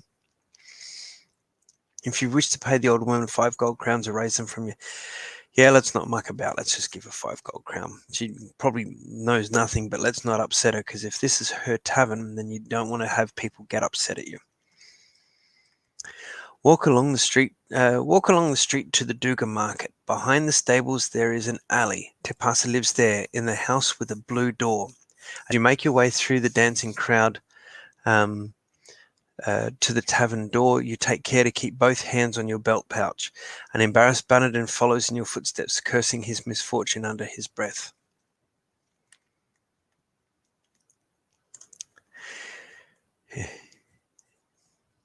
You pass under an arch where two brass-gilded conical towers gleam like gold and enter a marketplace crowded with squabbling merchants. Exotic carpets, brightly coloured materials, and all manner of foods are being bought and sold and haggled over. The north side of the market is devoted to the auction of dugas. The sleek but noisy desert beasts are paraded for the benefit of the bidders around a paddock adjoining their stables. Just past the stables, the street vanishes into the carpet weaver's quarter of Ikaresh. If you wish to investigate the stables, 309. If you wish to ask one of the merchants if they know where Tipasa lives. If you wish to leave the marketplace and continue along the adjoining street. Well, we paid the old lady 5 gold crowns to figure out where it is. So should we ask the merchants even if we know, or should we enter the stables? I mean, the merchants, if we ask them, we may not pay for information, but they may have something else that we want, some wares or something, or we just marketplace and let's just keep going. What do we think? I'm almost half a mind because yes, it is getting quite late to just let's just leave the marketplace and keep going. What do you think? Ask one of the merchants. We may be caught paying double for information we already have, but then again, like I said, they may have something for sale that we want.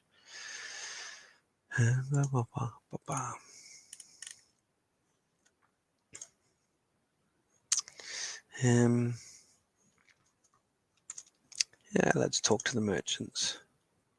A small heavy-set merchant is hawking his wares from a stall set close to the archway. His small beady eyes twinkle from beneath a ridiculously oversized turban. As you approach, he launches himself at you, desperately trying with a flood of wild claims to persuade you to buy his obviously inferior goods. He looks surprised when you interrupt him with your question. Tipasa? He answers. Yes, I know where he lives. He holds up a gaudy waistcoat of pink and orange sackcloth and offers it to you. It would make a worthy gift for your esteemed friend, he suggests. His eyes continue glancing at your belt pouch. Only buy 5 gold crowns, master. You realize that you will have to first purchase this ridiculous garment before the merchant will tell you where Tapasa lives. If you wish to buy the waistcoat, pay the man 5 gold crowns. If you do not wish, then we're not going to buy it off him. Shake a leg. Bannerton holds a gleaming ring of silver beneath the merchant's nose and says, "This is yours, my friend, if you tell us where Tipasa can be found." The merchant snatches the ring. Where did Bannerton get a ring like that from? Ah, nice work. The merchant snatches the ring from the wizard's hand and stammers. The first alley on the left past the stables.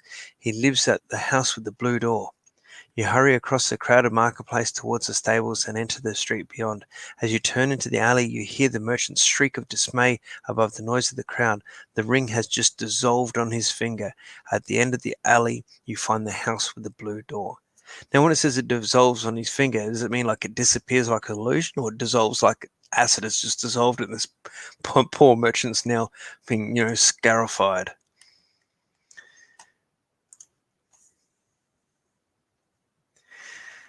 Larson says, merchants, are they all the same, right? I forgot to mention his 6 starving children. At least he was honest. Well, that's very true. Yes, at least he was honest.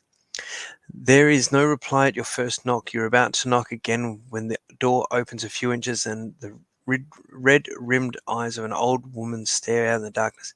"Bannerton!" she exclaimed, her voice hoarse and shaky. "Thank the gods it is you."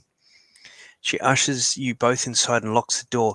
The house is sparsely furnished, and what little there is either damaged or broken. "They have taken him, Bannerton. They have taken my husband, the men with faces of the dead. 10 days ago, they came like shadows in the night." She breaks down, her frail body racked by sobs. Bannerton comforts her as best he can, but you sense she shares her bitter you sense he shares her bitter loss. The Drakrim have taken Tapasa, of that there is little doubt. By now they will have made him tell everything he knows about the tomb of the Marjan. "We will find him, I promise," says Bannerton, wiping the tears from the old woman's face. "But you must try to help us if you can. Tipasa always kept a diary of his travels. Do you have it still?" A flicker of hope shines in the old woman's eyes. "Yes, it is here. He told me to hide it when the evil men came for him." She kneels at an empty fireplace and prizes a loose brick from the chimney. A leather-bound book drops from its hiding place into her hand. She gives it to Bannerton, who studies the yellowed pages, his face lined in thought. You notice that the book is full of cryptic symbols, numbers, and pictograms. They are drawn by the night. They are drawn by the night stars, says Bannerton, tracing his finger along the astronomical drawings. They hold the secret, I know, but without my star charts we cannot hope to find the tomb. We must return to the Skyrider at first light. There I shall be able to make some sense of this book. There's the book there. It looks remarkably like the book from the Grand Palace Armory, but let's move on. 331.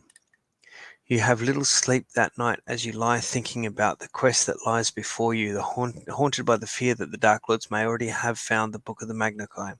You rise before dawn and breakfast on a meal of sheep's butter and dried milk cake before bidding farewell to Tipas's wife. The trek back to the Skyrider passes uneventfully, and by noon you have reached the rocky crag where the craft is moored. Norum is the first to greet you, but he cannot hide his disappointment that you have returned unaccompanied. Do not worry, the answer lies here, says Bannerton, holding up Tipas's diary. Prepare to set sail. As the Skyrider rises into the clear blue sky, Bannerton hands over the helm to Norum and bids you follow him to his quarters on the prow. For 3 hours he pores over his charts, making calculations, checking instruments readings, and racking his brain for the solution that will pinpoint the tomb of Majan. It is no use, he says, tired and exasperated. I cannot fathom these numbers. As you peer at the page of Tipas's diary, suddenly you realize that they are written in code.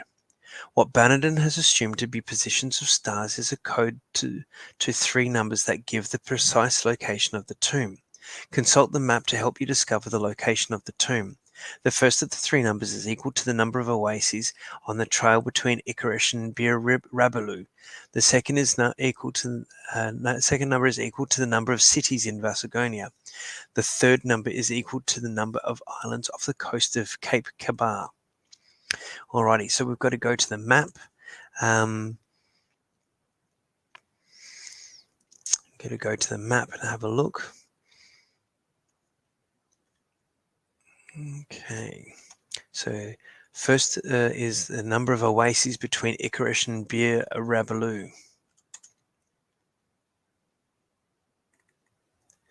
So Icarus is down here on the bottom right hand corner, Bir Rabalu rather, and Icarus is up here near Barakish. So Icarus, so if we follow that, there is 1, 2, 3 oases, because the legend over here gives us oases. So yeah, 1, 2, 3. Okay, so what's the next question? The second number is equal to the number of cities in Vasagonia. Okay, so what defines a city? Let's have a look here.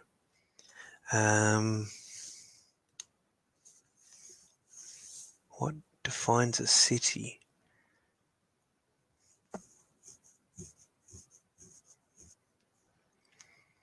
Maybe a flag on top? So what have we got here? We've got 1, 2, 3, 4, 5, 6.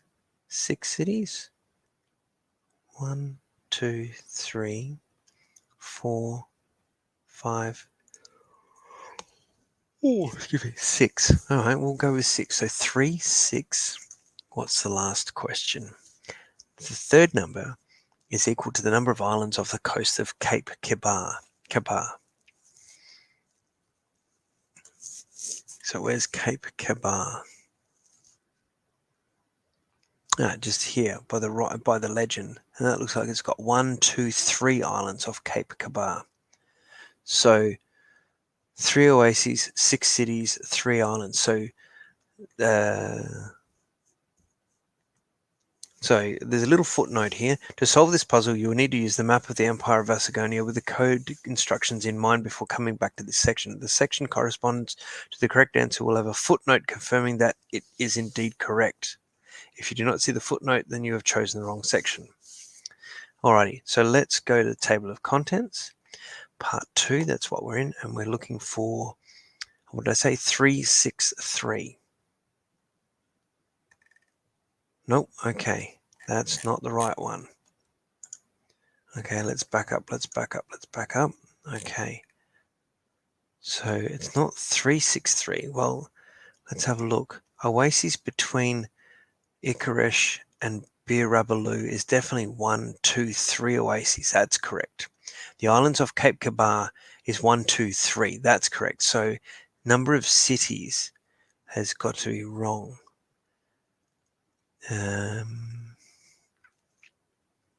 Actually, I've just noticed something. There's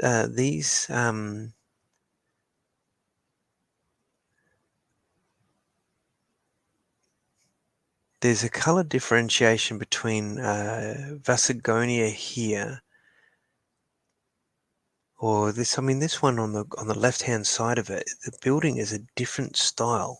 It's maybe that's not in. Don't know. Okay, so 1, 2, 3, 4, 5.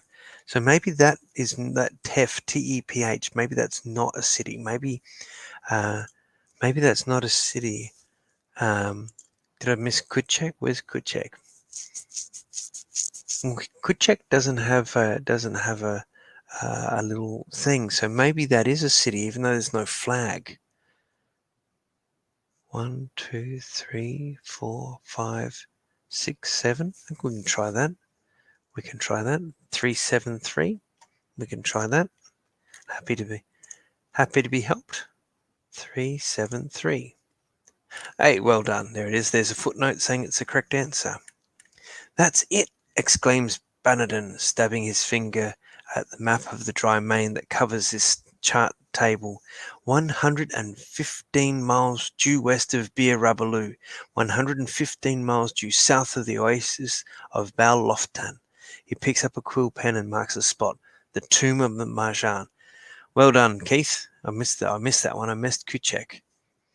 You study the map and ponder the miles of desolation separating you from your goal.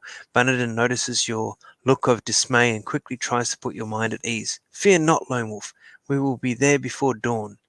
You smile at his confidence, but it's not the actual journey that worries you. What your concern is what you may or may not find upon your arrival. Dawn is breaking on the horizon of a low hill blurred and dotted with small tufted trees.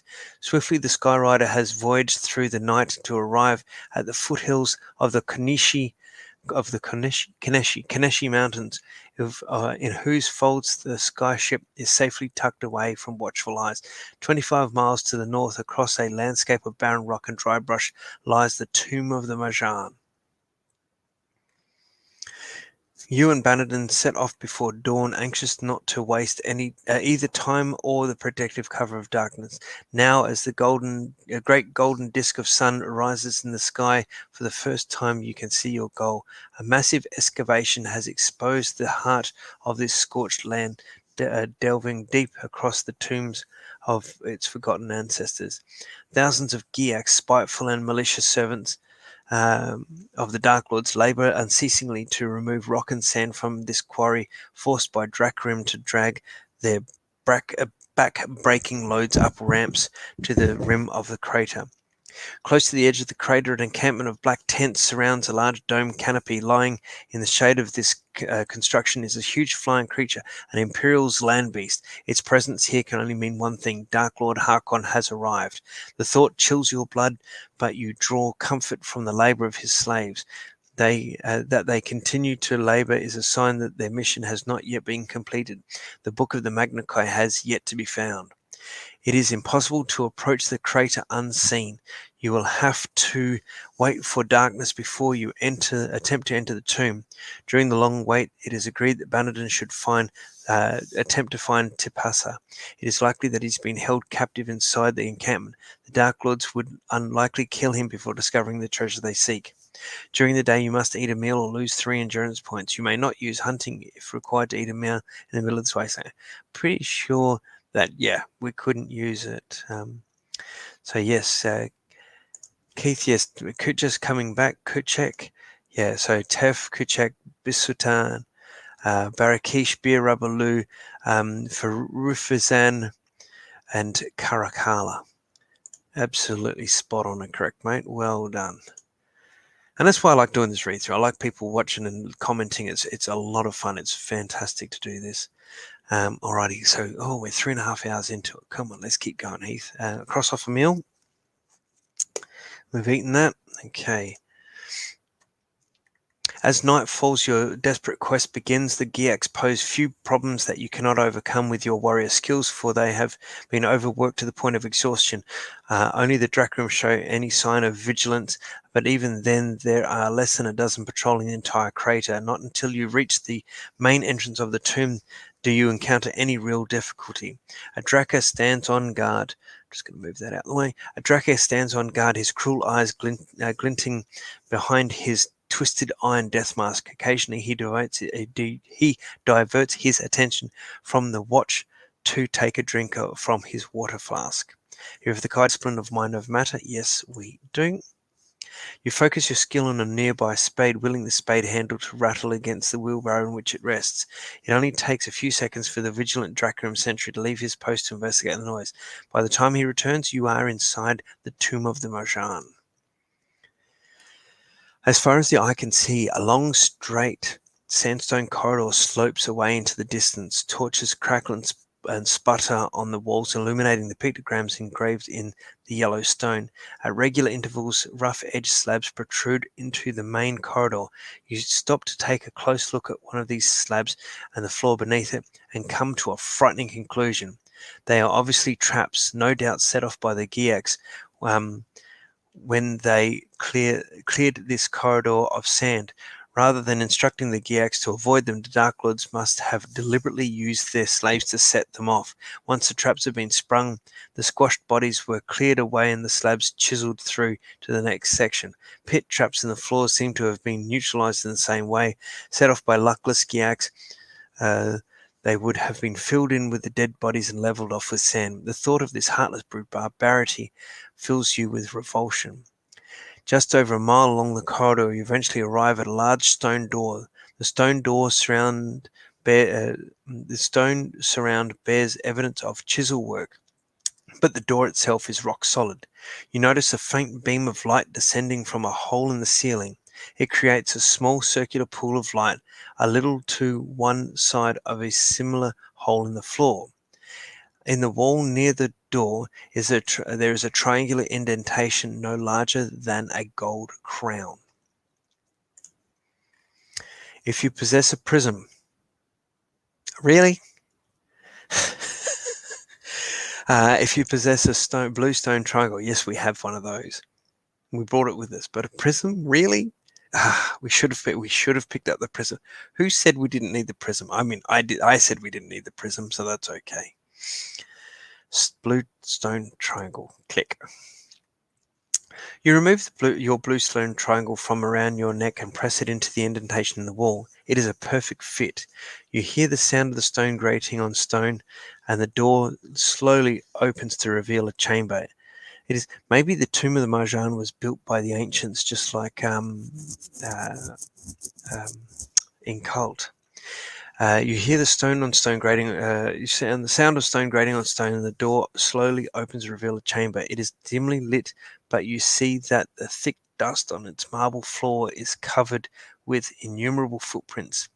As you enter, you catch sight of a rough stone throne facing the wall on the far side of the chamber. Behind you, the stone door slides shut with unnerving speed. 289.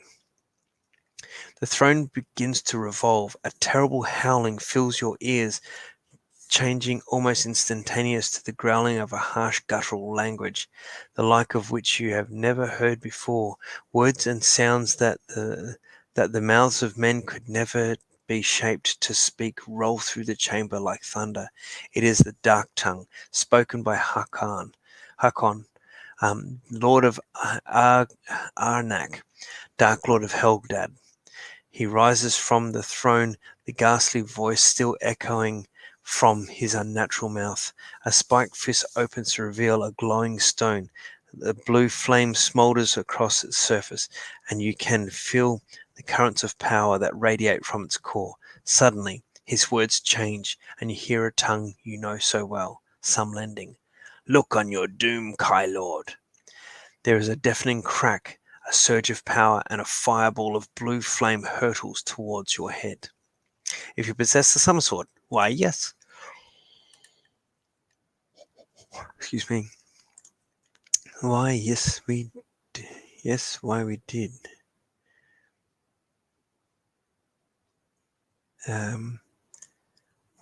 What's Keith got here? Sorry, DC'd. Yes, the tomb and Achaia were both built by the Shayanti. Well, there you go. There you go. You raise your golden sword just in time to deflect the bolt of raw energy. It screams from your blade and explodes into the chamber wall, gouging a hole several feet deep in the steel hard rock. The impact jars the summer sword from your hand. The blade arcs through the dust-choked air and embeds itself upright in the stone floor. You roll across the floor and take cover behind a pillar. Your doom, Kai Lord, spits Harkon, is but seconds away. If you wish to retrieve the summer sword, 278. If you wish to try and move to a new hiding place under cover of swirling dust. If you wish to stay where you are. Well, it says 350, but this is no section 350 because it's a 400. I want to get the summer sword, so let's click on that. You run half crouched towards your golden blade and grab the hilt, continue at full speed towards the cover of another pillar. Suddenly, a burst of Suddenly a burst of energy leaps from the Dark Lord's fist, exploding into the base of the pillar, severing it from the floor. A tremendous roar fills your ears as you are thrown backwards by the shock of the blast. You lose 3 endurance points. Okay. 29. Harkon's laughter rises above the crash of falling stone until your head is filled with agonizing pain. If you have the high discipline of Mind Shield, which we do,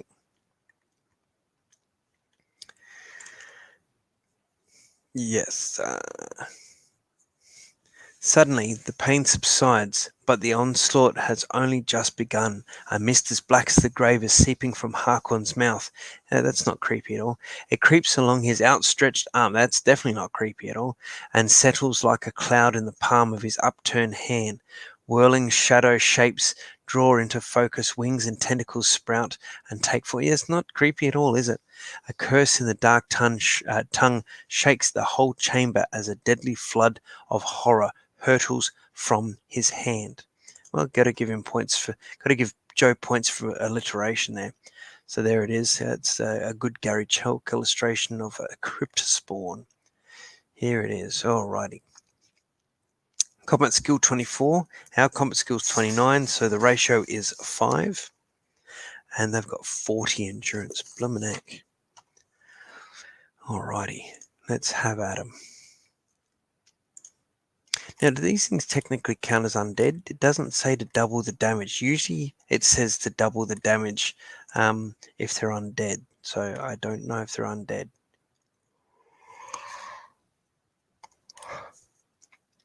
Combat results table, we're looking for 5.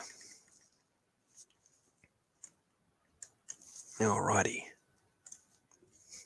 Let's bring up the dice.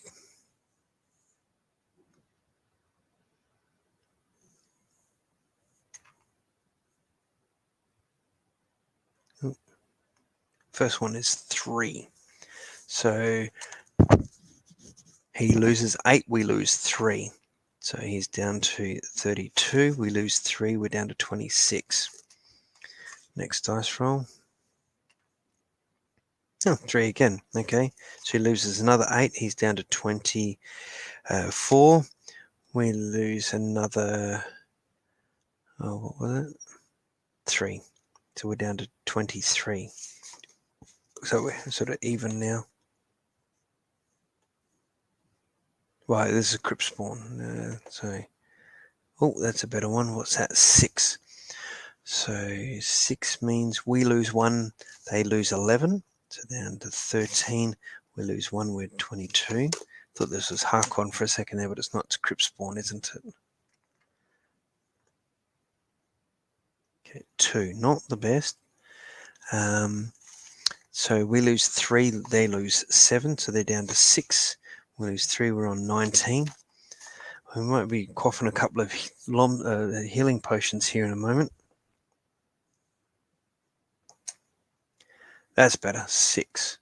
So we lose 1 on 18, and they lose 11. They're on -5. Okay, as good as gone. 353.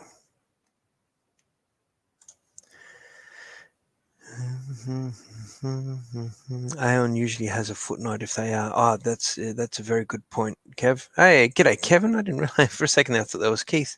Yeah, and Kevin's got a hail Kylord. I missed that, mate. How you doing? Kevin's my brother from another mother in Wisconsin. Many people sort of, when I was in Wisconsin for GaryCon in 2016, a lot of people got the two of us mixed up and confused. Good to see you're off shift and you're able to join us, mate. I was going to download the audio from this or the video from this and send it to you when next I was able to. Because Kevin works shift work that he can't quite connect to the internet to watch stuff, so he tries to download like audio books and that sort of thing to a device and listen to. So we've spoken about these book read-throughs, and hopefully he's able to get that. So if we back up one, yeah, there's no footnote there from Project Aeon, so that's right. As you slay the last of the crypt spawn, Hakon reels back as if weakened by the death of his creatures. You raise the summer sword, willing the blade to discharge a bolt of power that will burn the evil Dark Lord from the face of Magnum forever. Because that's what we did in Book 2 for Zagana. The blade shimmers with golden fire, but no searing blast issues from its tip. Suddenly, you realize what has happened. You are beneath the earth, and there is no sun from which the sword can draw its power. And this is like one of the coolest and close up that I've ever seen of the summer sword. And that's definitely some Gary Chalk artwork there. Hakon utters a terrible laugh that shakes the floor. A beam of blue flame is growing from the stone in his hand, forming a fiery blade that crackles and spits as it cuts through the dust-choked air. The stench of death and decay fills your nostrils as the Dark Lord prepares to attack. So here we are, endgame. So we've got 1 is the combat difference, and he's got 45 endurance. I'm just going to have Lone Wolf quickly slug down 2 of those healing potions, so we get back 10 to 28, because we could do the Koshar as well, come back to 32. Why not? Let's do that. There's no action limits here. We're not playing D&D. This is a game book designed for kids to have fun. Alrighty, so unless you have the Kai discipline of mind, she'll reduce your combat skill forward by 2 for the duration of this combat. Okay, so we have Mind Shield. So yes, combat ratio of 1. He's got 45. We're back up to 32. Yeah, I can just imagine he's about to go at us. And we're like, whoa, hang on a second. Just need to drink a couple of things here. So let's see. I've come back across here. I've looked at comments. Keith, Wisconsin, home of the Safe House in Milwaukee, coolest bar ever.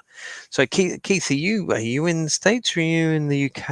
I'm not quite sure. By you saying about having breakfast, that threw me earlier. That I wasn't sure if you were a super early riser in the US or whether you were a late riser in the UK. Kevin says, look at that amazing piece of art. The some sort is so cool. Yes, it is. Yes, it is. Kevin says Gary Chalk is one of my favorite artists. Same here. Jason says Mind Blast. Well, it doesn't say we can't use Mind Blast, so I've added that because that's given us a good ratio. Larson says just kids. And let's see. Keith says chugging Korshal with exactly right. Yeah, cheers. Chugging Korshal with Archlord of Helgdad. Who would have thought? Absolutely. Keith says he's in Massachusetts. I hope I pronounced that correctly. Kevin says, sorry, Kendra. Yeah, Kendra, it's actually Keith. Kendra is his wife's account. He's hijacked his wife's account. So, sorry, Keith, missed the comment. Yes, the Safe House is a fun bar. And Keith says East Coast. So sort of that Boston, Maine, and all that sort of area over there, New York State, that sort of thing. Haven't been there. I've been to LA, flew into LA. Didn't see much. I didn't see anything other than LAX. Flew to O'Hare in Chicago. That's pretty much all I saw of Chicago. A good friend picked me up and from O'Hare and drove me to Lake Geneva for GaryCon in 2016. So Keith says you did. I'm guessing that means that I pronounced Massachusetts properly. I like to try and get things. You would have noticed that earlier with Arboretum. I like to get words correct.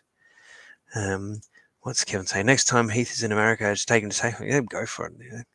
I do enjoy a good pub. I'm not a big drinker. I enjoy pubs and the atmosphere and just trying different drinks that they have. Keith says I'm 40 miles west of Boston. Cool. Boston, Massachusetts, as opposed to Austin, Texas. If anyone can get that movie reference, that's good. That's what I said. Boston, Texas. No. If you can get that movie reference, I'll give you bonus points. All right. In the meantime, let's get into having out this Dark Lord. Table of contents, random. Let's see, combat results. So we want this second column here, 1/2. That's the one we want. This hopefully is going to be not anything too hard to finish off. All right, I've still got the dice on. So let's roll our first one. So we want that second column where it says 1/2, and then we've got a random number from down the other side. Okay, so our first one is an 8, off to a really good start. So 8 means we lose nothing, and Hakon loses 11. He's down to 34. Thanking you. If we can roll a few more 8s or even a 7, that'd be great. And we've rolled a 1. Okay, not really what we wanted. Okay, he loses 4, so down to 30, but we lose 5. We're down to, what's that, 27. Yeah, we don't want that too many times. 6, much better. I think that's a 6. Is that a 6? Yes, that's a 6. Okay, 6 means we lose 2. He loses 9. 30 from 9 is 21. Or 9 from 30 rather is 21. And we lose 2, so we're down to 25. And dice again. What's that? Is that a 5? Yes, that is a 5. So he loses 8. So he's down to 13. And we lose 2. We're down to 23.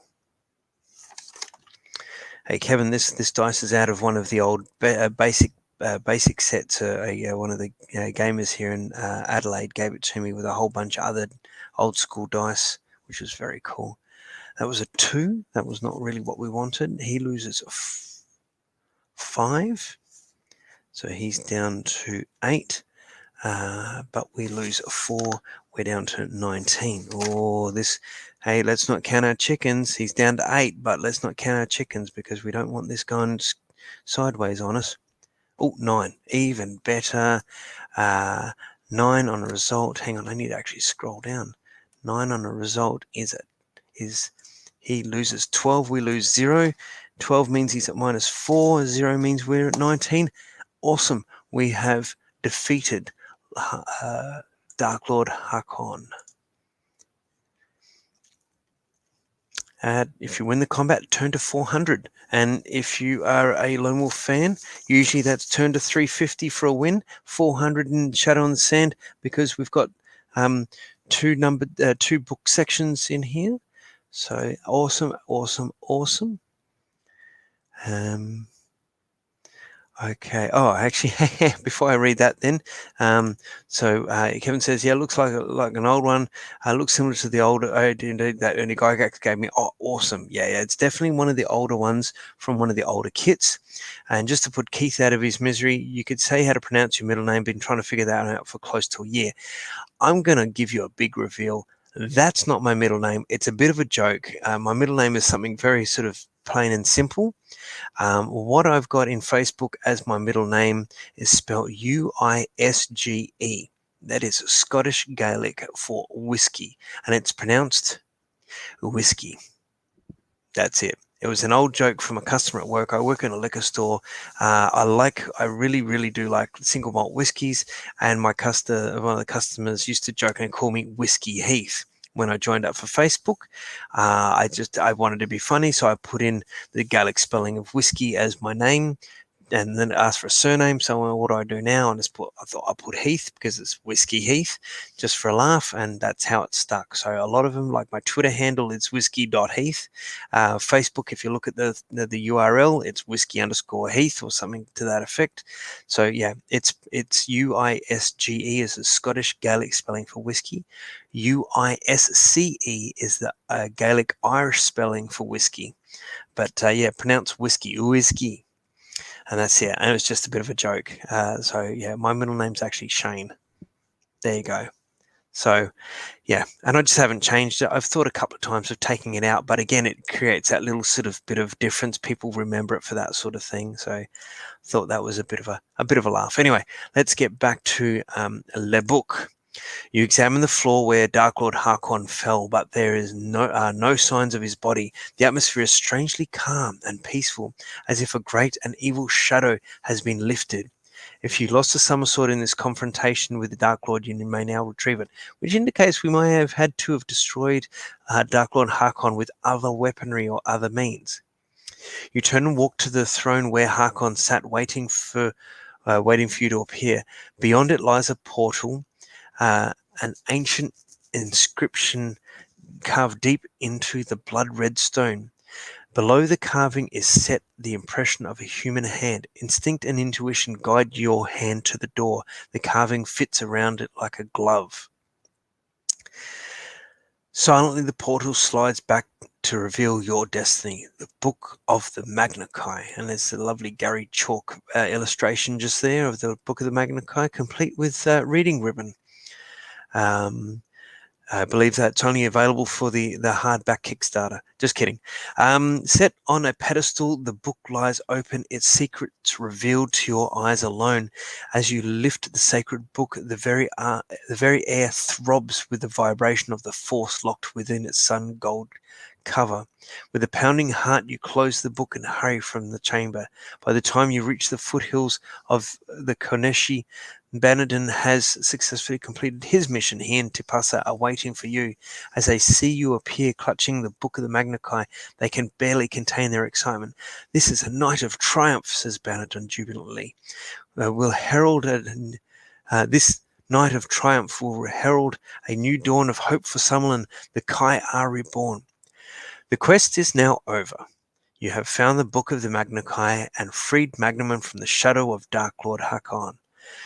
But for you, Kai Master Lone Wolf, the story has only just begun. Your destiny lies along the path of the Grand Masters.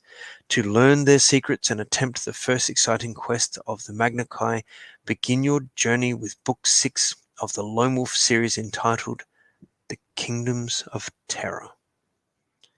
And we'll just click into that. We won't go too much further. And there it is there. Well, here we are on the precipice of 4 hours into an hour each 100 sections. I thought we might have been able to get through this a lot slower than that, but it's all good. And, our little dice in our dice tray here has kind of worked for us. And so, yes, Keith said it's amazing the ribbon survived for all this time. It's probably made of Bronin. It's like a flexible Bronin weave. Bronin, if you remember and recall, any of your Lone Wolf reading is like a bronze-like material. But I just make that up. It's probably not. It's the Wujja magic within the Book of the Magna Chi. Well, guys and girls, thank you very much for joining me. That was awesome. I had a lot of fun. I hope you all had a lot of fun. Thank you, Jason. Thank you, Kev. That's a very Aussie way of saying Kevin. Kev. G'day, Kev. I'm so tired. It's 1 a.m. here. We started this. It's been nearly 4 hours. Thanks. Congrats on completing book 4. Well, thank you for that. And now you can congrat me for completing book 5. Keith says, imagine how long it would have taken if we didn't get arrested in Barakesh. Larson, thank you very much for staying up, mate. I know you're here in Adelaide, and I know it's 1 a.m. for you as well. Keith says Barakesh. I knew what you meant, Barakesh, and I knew what Kevin meant by book 4, that we completed book 5 just then. I'm just giving him a bit of a stir. It's the Aussie thing to do, stirring people. I had an English teacher once tell me, the day your friends no longer make fun of you is the day they no longer care about you. So that's a very Aussie thing. So if anyone's watching that's not an Aussie, that'll be a bit of a foreign thing to you. But why would your friends make fun of you? It's a very Aussie thing. The day your friends stop making fun of you is the day they no longer care. Because we have a sort of a culture of just good-natured ribbing, good-natured sort of stirring. It's a good way. It's a good thing. And it doesn't get out of hand, which is very good. Anyway, I think I will leave it there. Thank you very much, Heath. Glad to, yeah, I have done these earlier in the day. Unfortunately, I'm glad you're on the east coast of the States. You're able to watch along.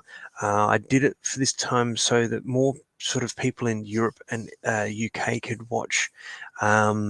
I tried to change the time up because, just gosh darn it, that trying to line up the time with the UK, the US, Canada, and Australia, where it's sort of 3 points of the globe that just don't work properly with that timing.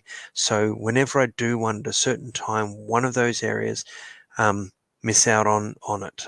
So I tried to time it where I could start it for those in Australia to watch, and those in England that are sort of mid-morning to noon can watch, and hopefully ending like it has a little bit later so that those in the US and Canada can watch. And you can always watch it back later. It's on Facebook Live, it's on YouTube, it's on Twitch. You can definitely watch it back later.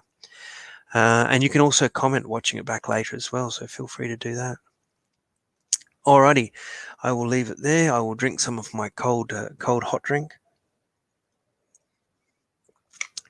My name's Heath. This is the Antipodean D20. Thank you very, very much for joining me. Have a good morning, have a good afternoon, have a good evening, wherever you're in the morning. If it's 2 a.m. and you're not a shift worker, go to bed. And there's yes, Keith says the 3 a.m. start was a bit rough for me, a bit tough for me. Look, I very much appreciate you getting up to watch me. I really, truly, truly do. Thank you very much. That is awesome. Cool. I'll try and do it at another time where perhaps I do it on a day that I'm off, and it's first thing in the morning for me, so it'll be sort of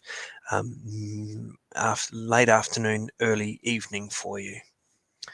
Alrighty, I will leave it at that. Thank you very much for joining me, and have a good night. See ya.